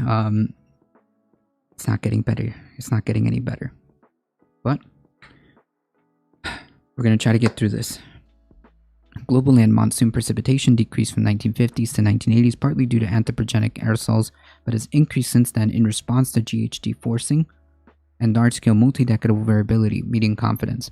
Northern hemispheric anthropogenic aerosols weakened the regional monsoon circulations in South Asia, East Asia, and West Africa during the second half of the 20th century, thereby offsetting the expected strengthening of monsoon precipitation in response to GHG-induced warming. High confidence. And like this also, yes, IPCC time. This also kind of gives you this also just really illustrates the complexities and intricacies of the Earth's system. One thing can have multiple effects or even opposite effects than originally thought in other areas, but have greater effects in others. It's very intricate. During the 21st century, global land monsoon precipitation is projected to increase in response to GHG warming in all time horizons and scenarios. High confidence. Over South and Southeast Asia, East Asia, and the Central Sahel, monsoon precipitation is projected to increase, whereas over North America and the far western Sahel it is projected to decrease. Medium confidence. There's low confidence in projected precipitation change in South American and Australian maritime continental monsoons. At global and regional scales, near-term monsoon changes will be dominated by effects of internal variability. Medium confidence. Paleoclimate records indicate that during warm climates like the Pliocene warm period, monsoon systems were stronger. Medium confidence. In the instrumental records, global summer monsoon precipitation intensity has likely increased since 1980s, dominated by northern hemisphere summer trends and large multi-decadal variability. Contrary to the expected increase of precipitation under global warming, the northern hemisphere monsoon regions experienced declining precipitation from 1950s to 1980s, which is partly attributable to the influence of anthropogenic aerosols. With continued global warming, it is likely that global land monsoon precipitation will increase during this century, particularly in the northern hemisphere, although the monsoon circulation is projected to weaken. A slowdown of the tropical circulation in the global warming can partially offset the warming-induced strengthening of precipitation in monsoon regions. High confidence. In the near term, global monsoon changes are likely to be dominated by the effect of internal variability and model uncertainties. Medium confidence. In the long term, global monsoon rainfall change will feature a robust north-south asymmetry characterized by a greater increase in the northern hemisphere than in the southern hemisphere, and an east-to-west asymmetry characterized by the enhanced Asian-African monsoons and a weakened North American monsoon. Medium confidence. Paleoclimate reconstructions indicate stronger monsoons in the northern hemisphere but weaker ones in the southern hemisphere during warm periods, particularly for South and Southeast Asia. Asian, East Asian, North and South American monsoons, with the opposite occurring during cold periods. Medium confidence. It is very likely that northern hemispheric anthropogenic aerosols weakened the regional monsoon circulations in South Asia, East Asia, and West Africa during the second half of the 20th century, thereby offsetting the expected strengthening of the monsoon precipitation in response to GHG-induced warming. Multiple lines of evidence explain this contrast over South Asia with the observed trends dominated by the effects of aerosols. While future projections are mostly driven by GHG increases, the recent partial recovery and enhanced intensity of monsoon precipitation over West Africa is related to the growing influence of GHGs, with an additional contribution to the due to reduced cooling effect of anthropogenic aerosols emitted largely from North America and Europe. For other regional monsoons, that is North and South America and Australia, there is low confidence in the attribution of recent changes in precipitation. Projections of regional monsoons during the 21st century indicate contrasting region-dependent and uncertain precipitation and circulation changes. The annual contrast between the wettest and driest month of the year is likely to increase 3 to 5% per degree Celsius in most monsoon regions in terms of precipitation minus evaporation, and runoff. Medium confidence. For the North American monsoon projection, the North American monsoon projections indicate a decrease in precipitation whereas increased monsoon rainfall is projected over South and Southeast Asia and over East Asia. Medium confidence. West African monsoon precipitation is projected to increase over the central Sahel and decrease over the far western Sahel. Medium confidence. There's low confidence in projected precipitation changes in the South American and Australian maritime continental regional monsoon. There's medium confidence that monsoon season will be delayed in the Sahel, high confidence that it will be delayed in North and South America. Building the assessment from multiple lines of evidence. Large natural variability of monsoon precipitation across different timescales found in both paleoclimate reconstructions and instrumental measurements pose an inherent challenge for robust quantifications of future changes in precipitation at regional and smaller spatial scales. At both global and regional scales, there's medium confidence and internal variability contributes to the largest uncertainty related to projected changes at least in the near term 2021 to 2040. A collapse of the AMOC could weaken the African and Asian monsoons, but strengthen the southern hemisphere monsoons. High confidence. Overall, long-term 2081 to 2100 future changes in regional monsoons like the South and Southeast Asian monsoons are generally consistent across the globe, including high-resolution and regional climate models and supported by theoretical arguments. Uncertainties in simulating the observed characteristics of regional monsoon precipitations are related to the varying complexities of regional monsoon processes and their responses to external forcing, internal variability, and deficiencies in representing monsoon warm rain processes. Organized tropical convection and heavy orographic rainfall and cloud aerosol interactions.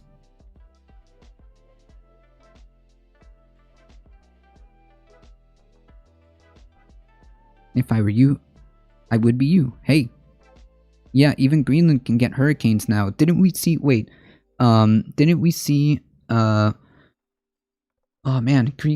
for the first time might be affected from a tropical storm that's heading towards like the very, very northeast.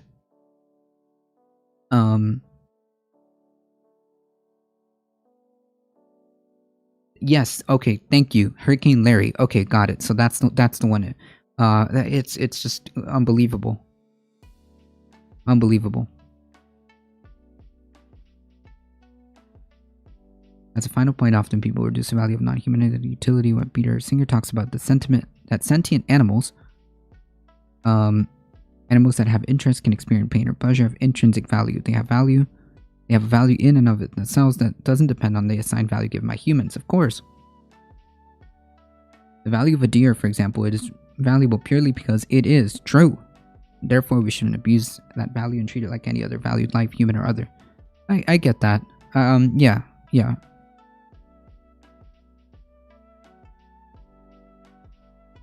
Here's a thought as well. If these animals are extinct, their evolutionary path is cut off here as well, so that's potential for more metacognitive creatures. Hence, just a thought. That's not why I care about animals, but maybe that could sway some of those sentient-centric folks. True.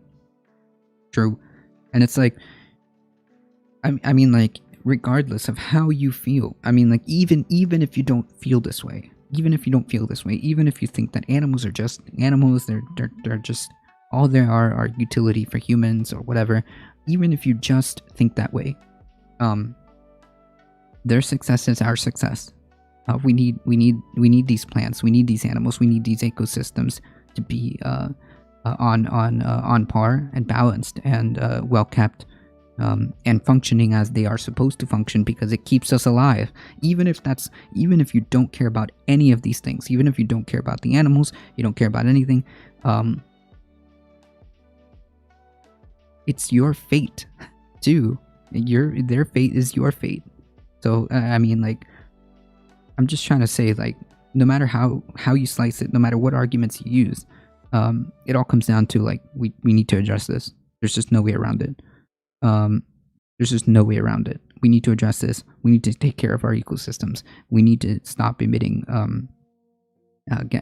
greenhouse gases. We need to do. We need to transform our way of consume economy and how we handle this just purely consumption and wasteful economy. The way it functions is not sustainable. Is what I'm trying to say.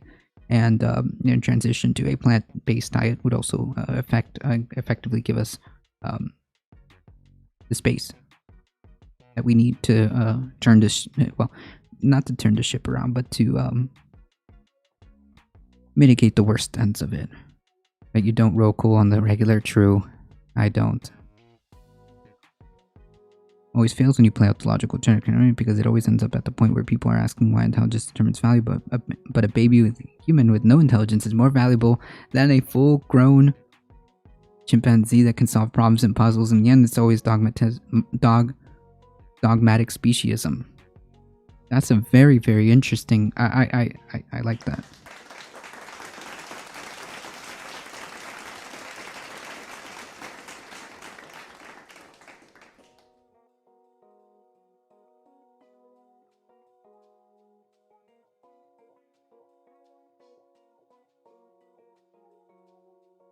Correct. Animals are not ours to exploit in any way. True. I mean, like, the planet provides everything that we need to survive. Yet, we spend so much time and energy creating this thing called value and money to an invaluable thing. To an invaluable thing. I mean, like, really weird. Really weird. Imagine putting a price on water. Think about the concept of that. Imagine putting a price on water.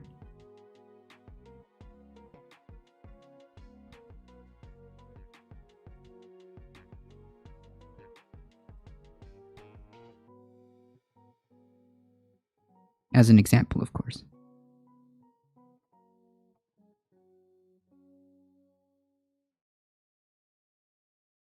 Current climate in all regions is already distinct from the climate of early or mid-20th century with respect to several climate impact drivers, resulting in shifting magnitude, frequency, duration, seasonality, and spatial extent of associated climate indices, high confidence.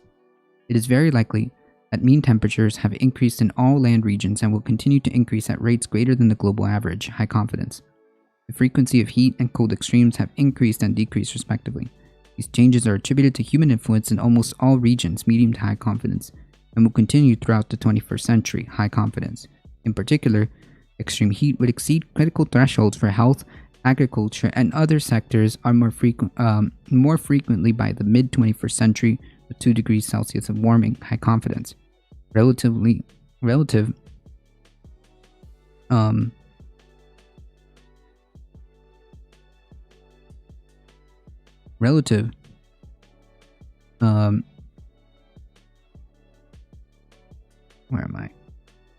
relative to sea level rise is likely to virtually certain to continue during the first 21st century, contributing to an increase in coastal flooding and low-lying areas, high confidence. Sea level will continue to rise beyond 2100, high confidence. Every region in the world will experience concurrent changes in multiple CIDs by mid-century, high confidence. Even for the current climate change-induced shifts in CID by mid-century, high confidence. Even for the current climate change shifts in CID distributions and event probabilities, some of which have occurred over recent decades, are relevant for risk assessment. What?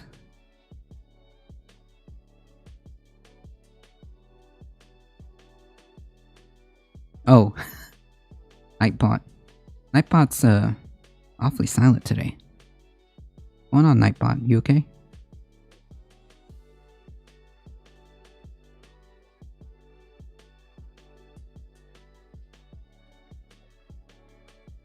You can use certain goats for for wool.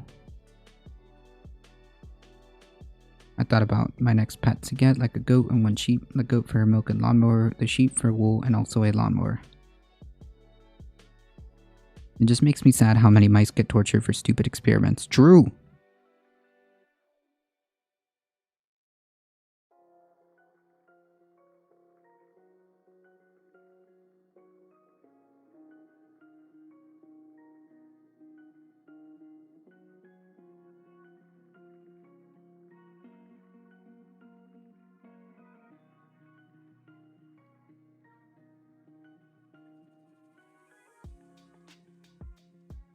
Yeah.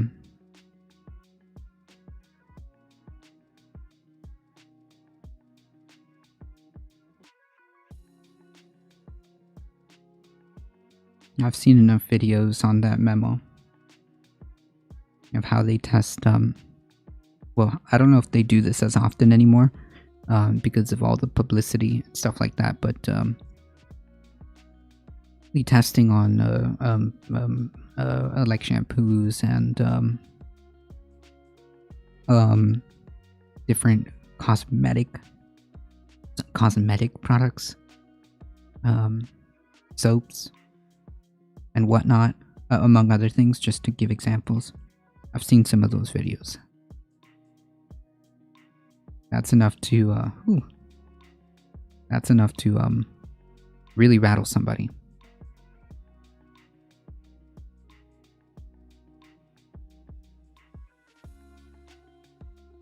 I can show you experiments that will give you PTSD just seeing them. I bet. I saw, yes, makeup among other things. I saw, the way they, the way they make chicken McNuggets and stuff like that. Oh my god. Yeah.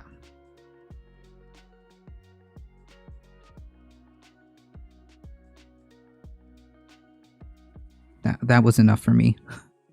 Christ. That was enough for me.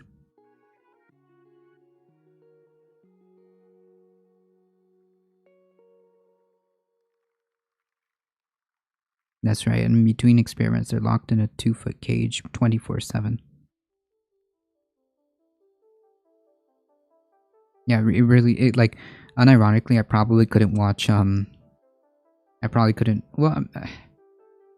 I started to see, even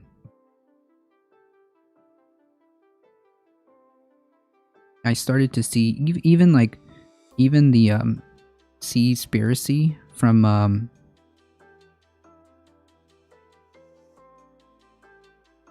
Netflix, like, the beginning of it, of, like, how they, mass kill dolphins and stuff. Like, I think I got to, like, 15 minutes of it. I still haven't finished it. Even though it's, like, I understand it's, like, a documentary, but those images and those videos were real. And it's, like, I don't know. I got to 15 minutes of it. Ooh. Yeah. Chicken nuggets were made and they were done. He asked, who wants one? Oh my god. Yeah, well, they're kids, you know. They're kids. Yeah, James Napper. There's a, I discovered a specific brand called Raised. Raised in something. Raised and Rooted. Literally, they taste just like McDonald's nuggets, okay? And you don't have to go to McDonald's. Watch Dominion? Is that another documentary?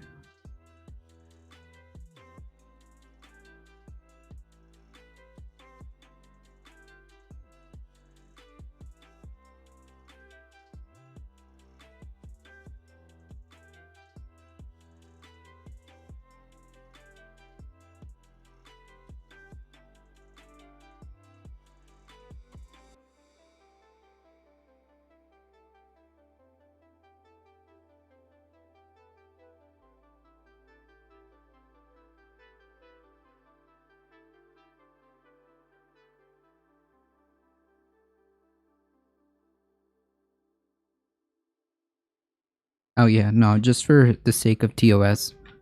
I'm just gonna put it in chat.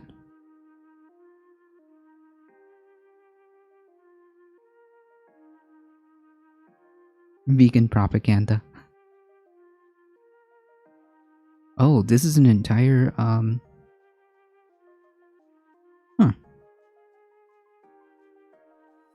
Well, I'll post this also in chat.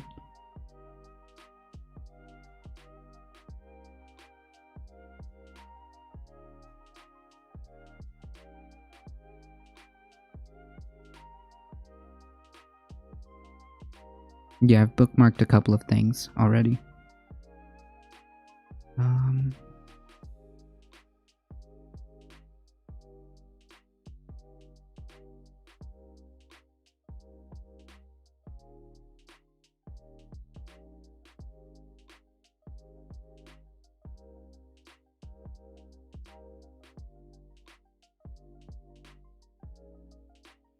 Oh yeah, you can just do that. Yeah, we can just steal that idea as a chat. A big part of children learning behaviors and ways of thinking is by imitating their parents. If you turn your nose to the nuggets, so will your kids. Yeah, I mean, like, even if, like, there are excellent replacement, which I already said, that's raisin rooted. I mean, I'm telling you, it tastes just like it used to. It tastes just like McDonald's nuggets used to taste.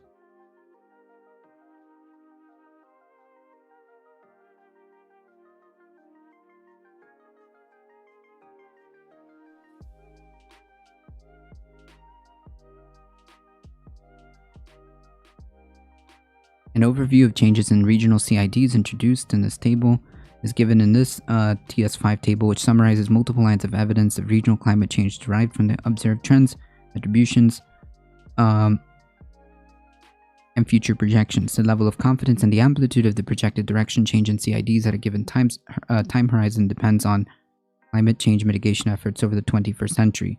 It's evident from this table that many heat, cold, snow, and ice and coastal and oceanic CID changes are projected with high confidence in most regions, starting from a global warming level of 2 degrees Celsius, indicating worldwide challenges. Changes in many regional CIDs have higher confidence in the 21st century or at higher have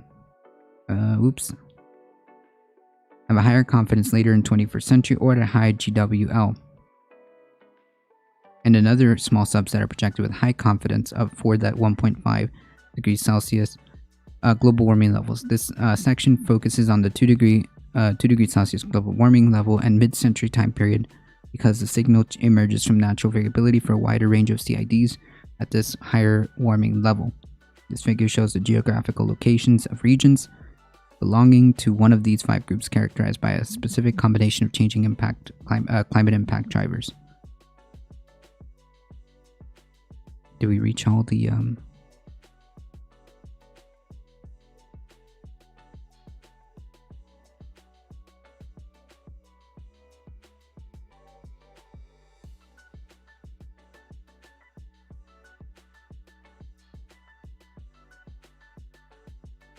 yeah. Heat, mean air temperature up, extreme heat up, cold spells down. This is just in Africa.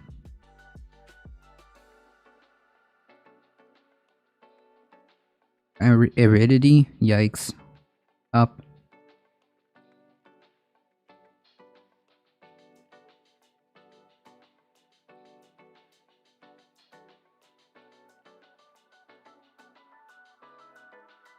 Hydrological drought, up. Agricultural, ecological drought, up.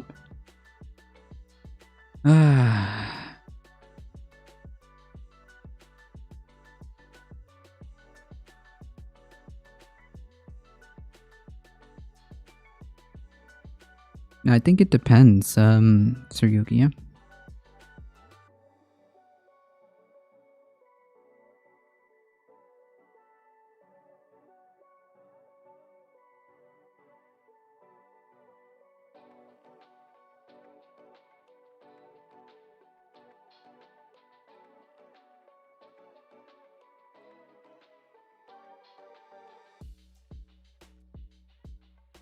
Changes in temperature-related CID such as mean temperatures, growing season length, and extreme heat and frost have already occurred. High confidence, and many of these changes have been attributed to human activity. Medium confidence. Over all land regions with sufficient data, except Antarctica, observed changes in temperature that have already clearly emerged outside of the range of internal variability relative to 1850 to 1900. In tropical regions, recent past temperature distributions have already shifted to a range different to that of early 20th century. High confidence. Most land areas have very likely warmed by at least 0.1 degrees Celsius per decade since the 1960s and faster in recent since 1960 and faster in recent decades. On regional to coastal scales, trends of increased frequency of hot extremes and decrease of cold extremes are generally consistent with the global scale trends in mean temperature at high confidence. In a few regions, trends are difficult to assess due to limited data availability. Warming trends observed in recent decades are projected to continue over the 21st century and over most land regions at a rate higher than global average, high confidence. For given global warming levels, model projections from CMIP6 show future regional warming changes that are similar to those projected by CMIP5. However, projected regional warming in CMIP6 for given time periods and emission scenarios has a wider range and higher upper limit compared to CMIP5 because of the higher climate sensitivity in some CMIP6 models and difference in forcings. Under RCP 8.5, or I guess SSP 5 to 8.5, the not good scenario, it is likely that most land areas will experience further warming of at least 4 degrees Celsius compared to 1995 to 2014, a baseline by the end of the 21st century. Yeah, this is no bad scenario. That doesn't sound good at all. And in some areas, significantly more. At increasing warming levels, extreme heat will exceed critical thresholds for health, agriculture, and other sectors more frequently, high confidence. And it is likely that cold spells will become less frequent towards the end of the century. For example, by the end of the 21st century, dangerous humid heat thresholds such as NOAA heat index of 41 degrees Celsius will be exceeded much more frequently under the SSP 5 8.5 scenario than under SSP 1 to 2.6 scenario. To give you a comparison between should we choose to just not do anything and reach the worst end of case scenarios. There it is. And will affect many regions. In many tropical regions, the number of days per year where heat index of 41 degrees Celsius is exceeded would increase by more than 100 days relative to the recent past under SSP 5 to 8.5, while this increase will be limited less than 50 days under the SSP 1 to 2.6. We can limit that by half under the best case scenario. The number of days per year where the temperature exceeds 35 degrees Celsius would increase by more than 150 days in many tropical areas by the end of the century in the SSP 5 to 8.5 scenario, such as the Amazon Basin and Southeast Asia under SSP 5 to 8.5, while it is expected to increase by less than 60 days in these areas under SSP 1 to 2.6, except for the Amazon Basin, high confidence. In other words, yeah, we can massively mitigate and reduce the damage should we choose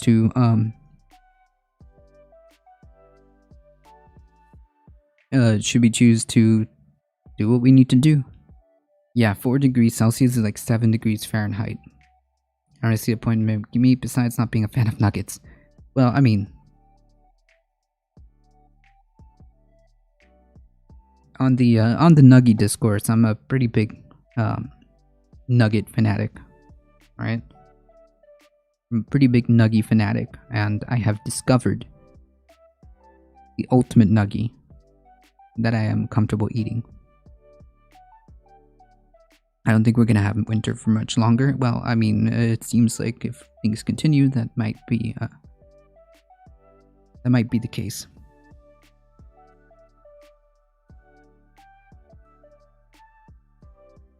Compared to the global scale, precipitation and internal variability is stronger at the regional scale, while uncertainties in observations, models, and external forcings are all larger. However, greenhouse gas forcing has driven increased contrast in precipitations amounts to between wet and dry seasons, weather regimes over tropical land areas, medium confidence with a detectable precipitation increase in northern high latitudes. The frequency and intensity of heavy precipitation have increased over the majority of land regions with good observational coverage. High confidence. The majority of land have experienced decrease in available water in dry seasons due to human-induced climate change associated with changes in evapotranspiration. Yikes. Global hydrological models. Medium confidence. Global hydrological models project a larger fraction of land areas to be affected by an increase of rather than by a decrease in river floods. Yikes. Medium confidence. Extreme precipitation and pluvial flooding will increase in many regions around the world on almost all continents. High confidence, but regional changes in river floods are more uncertain than changes in pluvial floods because of complex hydrological processes, including land cover and human water management are involved. Yikes.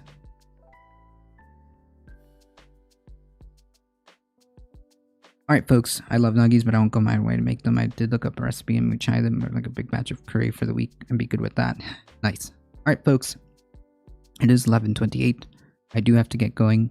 I appreciate all of you guys hanging out here. Thank you so much for joining. Thank you so much. Spread it forward, Darknet. Thank you. I appreciate you guys. Thank you all folks for hanging out here. My husband is a chef, so he makes us chicken strips. Hey. Have a good one. You have a good one. Remember, folks, please, if you enjoy the content, don't forget to follow. Don't forget to join us on YouTube, Twitch, Twitter, all that awesome stuff. I appreciate it. Thank you guys so much. You have a good day.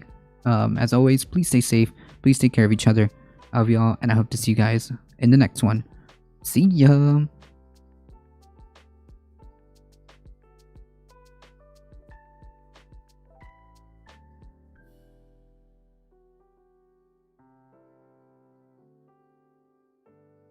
Let's raid Anna the Nugget. I haven't seen Anna the Nugget in quite some time.